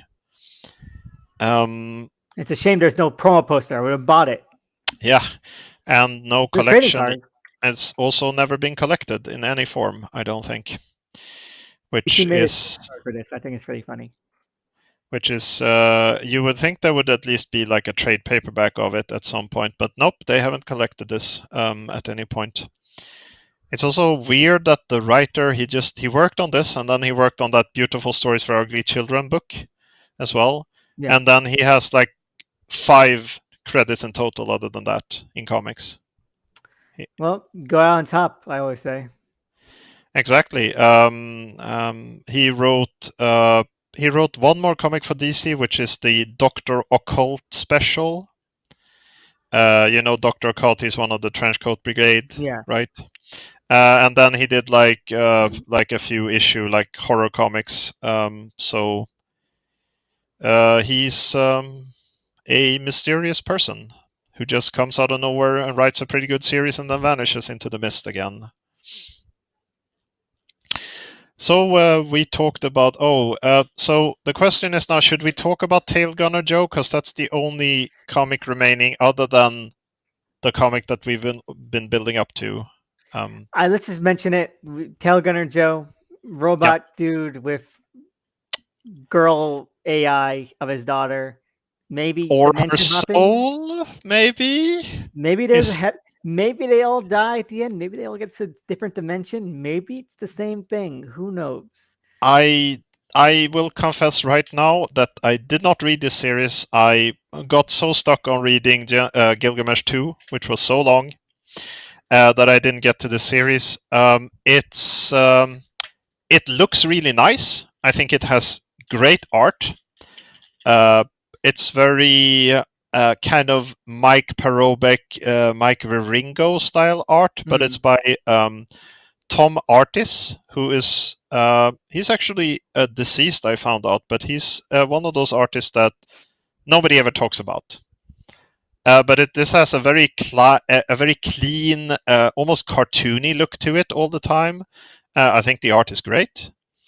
And it's written by Peter B. Gillis, who also wrote Warp. Yeah. Yeah, we'll talk about Warp in its own episode someday. Yes, this is no Warp. Warp. All right, so let's talk about the last thing we have then. Let's talk about the thing that we really have been building up to all this time, or have we? Let's talk about Angel Love. Now, I think Angel Love is the most infamous. Like, I think people have started to figure out more about Angel Love. Yes. Which is good. I think because Angel Love got reprinted as well in a big collection, along with So DC had this big collection called DC through the '80s, the Experiments, which is full of like maybe like a couple handful of these miniseries. Right, right. It has Angel Love. It has, I think, the original short form Amethyst stuff before it became like a full series. Yeah. And other odds and ends, which is, I think it's that's a fun idea. They could make like 10 different volumes of that and still not be done. And I would, if I had the money, I'd buy that shit. So it's, but it's really fun. It's really interesting. Describe Angel Love, please. Okay, so Angel Love. What is Angel Love? Angel Love was, it started out as an ongoing comic from DC. It came out, this is the earliest out of all of these comics. This started in 1986, so right after the crisis. It's not connected to DC in any way. It ran for 8 issues, and then the main plot was resolved in a special, essentially an annual, like an oversized issue, which was like, I think it was supposed to be issue 9 and then a bit of like future stuff as well.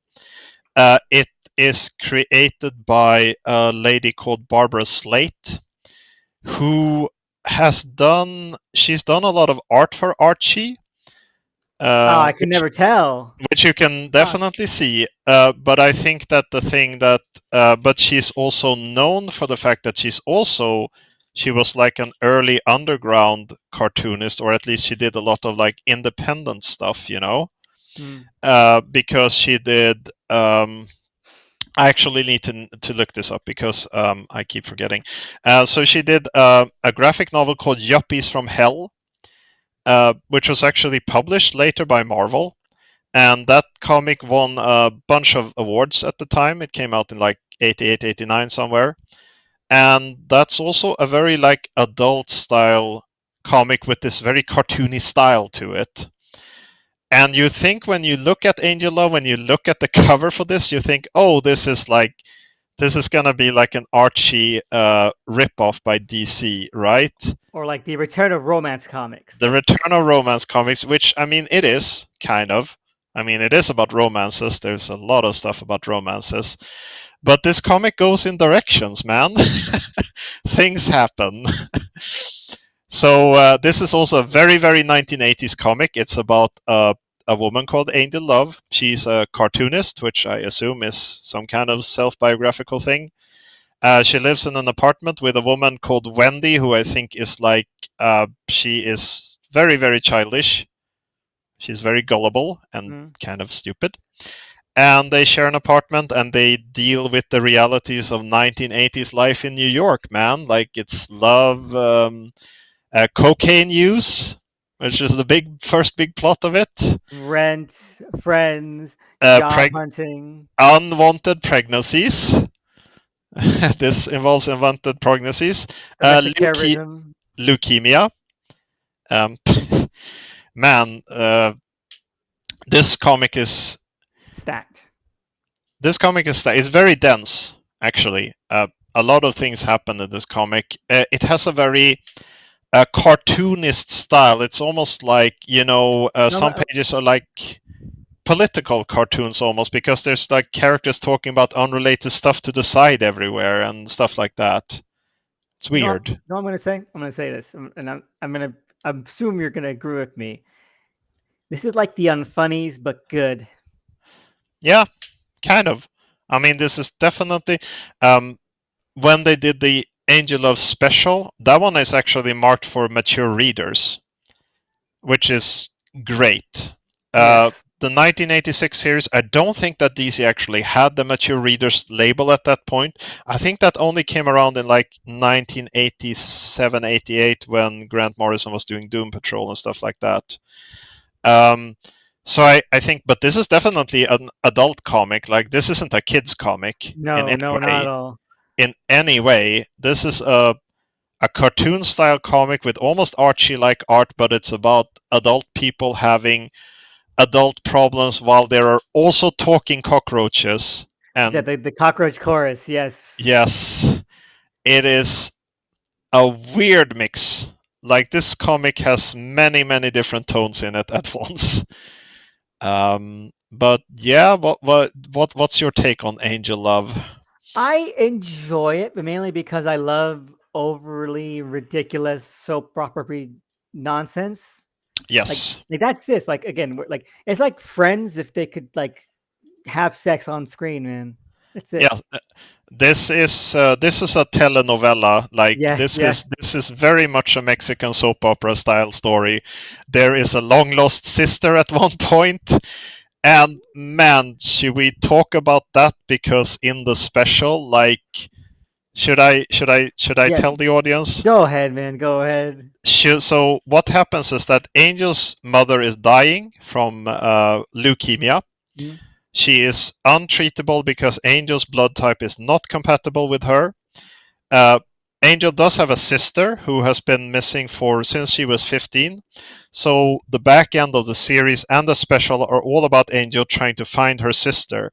It turns out her sister is like a major politician. She's trying to become a congresswoman, I think. mm. She's changed her name and she's trying to cut off all of her relationships with her family. But then you find out that the reason that she did this is that she was sexually abused as a child by their father. And Jesus, man. I'm like, wow, Jesus Christ. Like, in this Archie style, like these With Archie with style with the characters. talking animals. Yes! What the hell, man? Like, and the fact that her sister is essentially saying that she's okay with their mother dying because she didn't stop their father from sexually abusing her. Like, man, that's a fucking load for a comic. Like, that's something you don't see in, like, that's almost a lot for like a mature reader's comic today Yes. because that's heavy. Like, that's super heavy shit, man. I don't know what to say about it. Like, it's extremely mature, like in It every is. way. I think that works because like it lulls you in. It lulls you in. Like it Yeah, shows. It's like the let's see. It's like the Squadron Supreme, but for these cheapo romance comics, man. yeah. And unlike the other comics, some of the other comics that we talked about, I care very much about Angel in this comic. She No, is a very likable character. She is very down to earth, and she is just like she's trying to do good things. Like she's a good friend and everything. And I mean, she's a bit clueless, but like she's not like a she's a good protagonist for all these weird characters to bounce off of. Her exactly. first her first boyfriend is a cocaine user. That's the first thing that tips you off that this comic isn't just an Archie comic. Yeah. Um. Yeah, because it's just a good use of juxtaposition and tone contrast here. Because like you do, it can be so easy. And you see again, this is what makes the unfunnies unreadable, among other things. Is that I'm sorry, like I want like this is the one reason. If this was This fixed, is it'd the be one perfect. reason that the Unfunnies is unreadable. If that was fixed, it'd be the masterpiece. No, all right, but Yes. like what that gets wrong and this gets right is that you need to have the characters stay as as kind of charming and candy coated as they need to be. Yeah. Like say the stories the situations they're in are at least in Angel Love are very high drama, highly adult, Yeah. highly mature. But if you just had like this art style and just use it as a gimmick and just had like the characters be as like generic and cynical and jaded, it wouldn't work. Yeah, just swearing all the time, and going like, "Oh, fuck you, asshole!" Like, Yeah, the kind of Mark Miller writing when he's at his it, worst. it would just be like such a cop out. Yeah, and the fact that in this comic, like, while Angel is searching for, like, desperately searching for a way to treat her dying mother because she is dying, like she's literally dying, Yeah. and it's juxtaposed against her fucking airheaded roommate caring for a baby bird that got hit by a bike, and she's too stupid to realize that the bird wants to live outside, and like black the black guy on the cast eventually just releases the bird and she gets mad at him. Like, it's so surreal to see these plots coexisting in the same comic. I don't even know, man. And Oh, it's a really good series, man. do you wanna like the part that gets me the most about this series, the funniest part of this series? Do you wanna know what that is? What? It's the part where Angel tries to tell Wendy, her roommate, that the fact that the tooth fairy doesn't exist. And Wendy, and she tells Wendy like, "Oh, who do you think left those, like, took your teeth and left stuff under your pillow?" And she's like, "Oh, the tooth fairy," and Angel's like, "No, it was your mother." And she's like, Are you saying that my mother is the tooth fairy?" And she gets really, really freaked out by that. And she's like, at first she dismisses it, and then she calls her mom, who is a weird character lying on a couch with white hair. And she's like, "Mom, I need to ask you something serious. Like, are you the tooth fairy?" And she's like, "I knew this day would come, and I hoped it would be later. But yes, I am the tooth fairy." And like, this is a comic with cocaine and unwanted pregnancies and cancer and sexual abuse of minors. But like the first cover says, man, it's life in a big city. It's life in the big city. This is also next to Slash Maraude. This is the most 80s comic out of all of these. If you look at these, look at the fashions of the people in this. They are so over the top 80s. There are girls with like hairbands with It's big. very Millie the Model reboot. Oh man, like everybody looks like they stepped out of an MTV music video. Uh, it's so 80s in the design. Whenever you see people, this black girl with the rasta hair, she has these big braided hair bands and everything. Like, oh man, this is Hollywood 80s in a nutshell. Yes. There's people rollerblading with like a Walkman in their ear all the time. Oh goodness. Uh, it's definitely an interesting series. I think it's worth reading, It is honestly. totally is. Like if you're into like just like general like high drama like just this very soapy tone, if you can stand that, then yeah, definitely. Yep. It has it also like the drama is sometimes very over the top and cartoony, but the reactions of the characters is usually pretty grounded and down to earth. Like it's not apart from the fact where there's obvious comedy beats, but the characters all feel like people. Um, Slightly exaggerated, but still. Yeah. So it's interesting. I think you should check it out if you're listening to this. I think it's one of my top recommendations next to Slash Maraude, I Yeah, would say, from this list. I feel like this and Slash Mirage are the only ones that I'd be comfortable recommending. Uh, yeah, absolutely. I mean, I On a would. story basis. On a story Yes, basis. yes, absolutely. I mean, I would recommend just looking at Twilight just for the art because it's so amazing. But story, yeah, this is definitely one of the few. And also, I always talk about who greenlit this project, and in this one, it's actually very, very. It's important who greenlit this project because this was greenlit and edited by Karen Berger. Mm. So the woman who would go on to create Vertigo, and I think you can tell actually. Yes, this would have fit definitely within that whole thing. This 10 years later, this would have been a Vertigo book, absolutely. Like, it would have had that weird Vertigo cover design that the Unmen series had, where there's like two colored bars on each side and Yeah, then the yeah. picture in the center. But yeah, no, this is I can definitely see why Karen Berger would like this comic, and I think she did a good thing, actually.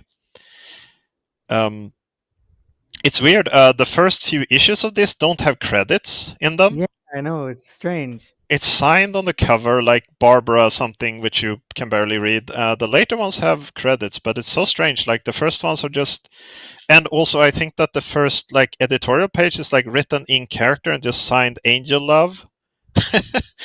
So it's like, no, this isn't a comic. This is real life. Like Yeah, we're and it's like the last last issue has like a letter from Angel Love, and she like lists like every like thanks. Like yeah, Yeah, she lists like everybody who's written into the comic. Like there's listed a full page of just names. Yeah, it's it's nice, and that's the kind of thing that it's a charming book. It's charming. It's definitely charming. It's very personal. I don't think anybody could have made this. This is probably like very much a Barbara Slate comic, I would imagine. I haven't read a lot of her stuff. But it feels like it has a distinct voice, you know? It's not a generic comic in any way. I don't think we can top this, actually.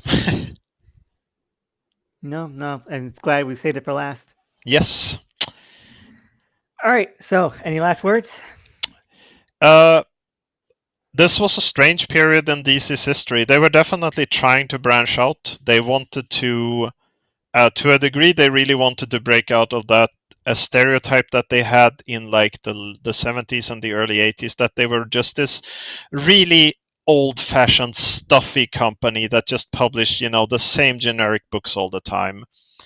And if the post-crisis thing, if that did one thing right, which I mean, people are always divided, like, oh, was the crisis a good idea? Blah blah blah. Did it set a bad precedent? But the thing that it did do was that it brought a lot of new creators into DC who were allowed to do sometimes fantastic stuff, like Tim Truman. They got Tim Truman in. He got to do really, really good comics, for example. They got John Ostrander in, who turned out to be one of the best writers that DC had in the 80s and 90s, etc., etc. And you got all of these great runs on even the superhero books.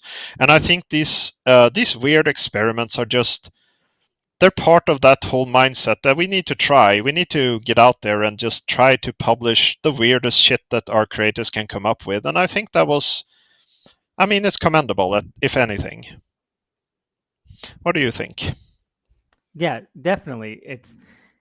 It's a lot of it's the reason why that hardcover collection or whatever it is called like the experiments, because this is like a lot of free reign given to some of the most insane ideas that never Yes. had to exist. Like I don't think the world would have missed a lot if Gilgamesh 2 had never existed. Like No. the world would be exactly the same. But Gilgamesh 2 existed, and like I like parts of it, and Yep. it's a nice novelty. And I think that there is room for just weird novelty ideas that maybe don't need to land, that just exist because the creators wanted to do something. Like, too many things have a point. Maybe something should be pointless. And in many ways, I also think it mirrors like independent comics, because when we talk about independence, even from the 80s or even earlier, we always talk about, you know, the really influential ones, the big ones, the famous ones. Like we talk about TMNT, like stuff like that, or like Robert Crumb or stuff like that, you know. But we don't talk about all of these hundreds or maybe thousands of other comics that nobody remembers, that were just a very generic thing, like these comics that we read today. But you know, it's important that people keep experimenting, if nothing else, because maybe an artist gets to break in with some kind of weird comic, or hone their craft, as they say, become better. You know, it can lead to great things eventually. And it's just kind of sad that there is little room for this in published, not in professional comics today. Sometimes you see Image sort of stray into this area, but not really, because a lot of Image comics today, like at least the ones that get very successful, are considerably less experimental than these, I would say. Like if you compare, for example, compare Saga to these comics, Saga is much, much safer, you know? Mm-hmm. Or do you not agree? Yeah, no, definitely Saga is much safer. Established creators, established artists, and just like I guess it's a more generic premise. Like it has. I would say it's a more traditional story as well. Like these are more offbeat, so to speak. So today you mostly just find these comics in these self-published comics, you know, that you need to like print on demand or something like that. That's probably where you can. Not from DC or Marvel, I don't think. Hi, I'm back. Sorry about that. Oh, sorry. No, I was just saying that I think today you need to like find these comics from like one of those print on demand places. where people can just publish their own stuff. Yeah, I definitely. don't think I don't think Marvel or DC would publish something like this today. No. Something like Angel Love, that would have been an indie style, like truly Yes, indie style. or maybe even a web comic. Like I don't know.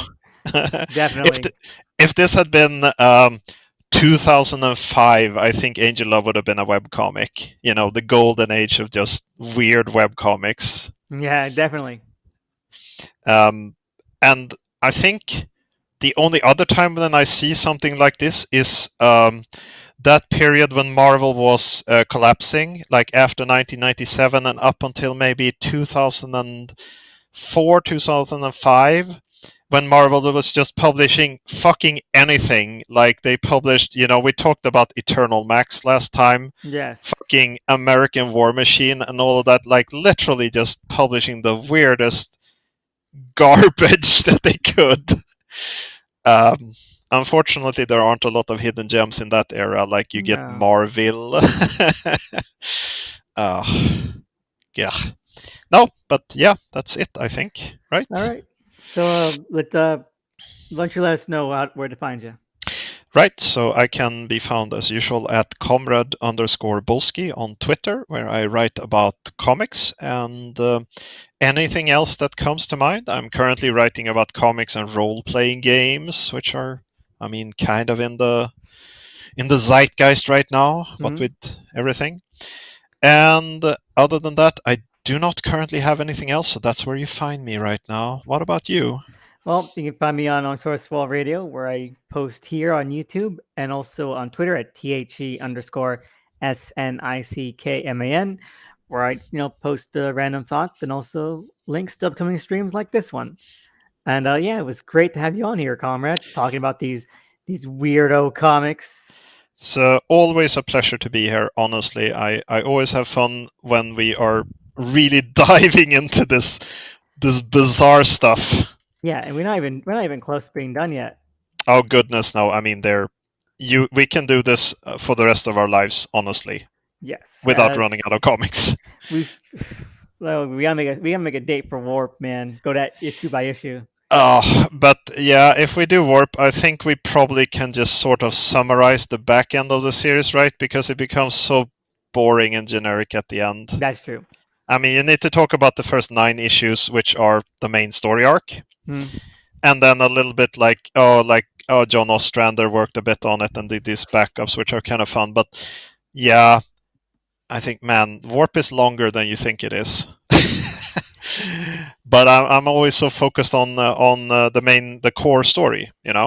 That's the great stuff. Yeah. I don't know. All right. So thank All you so right. much for listening, everyone. And see you again next time. Thank you and good night.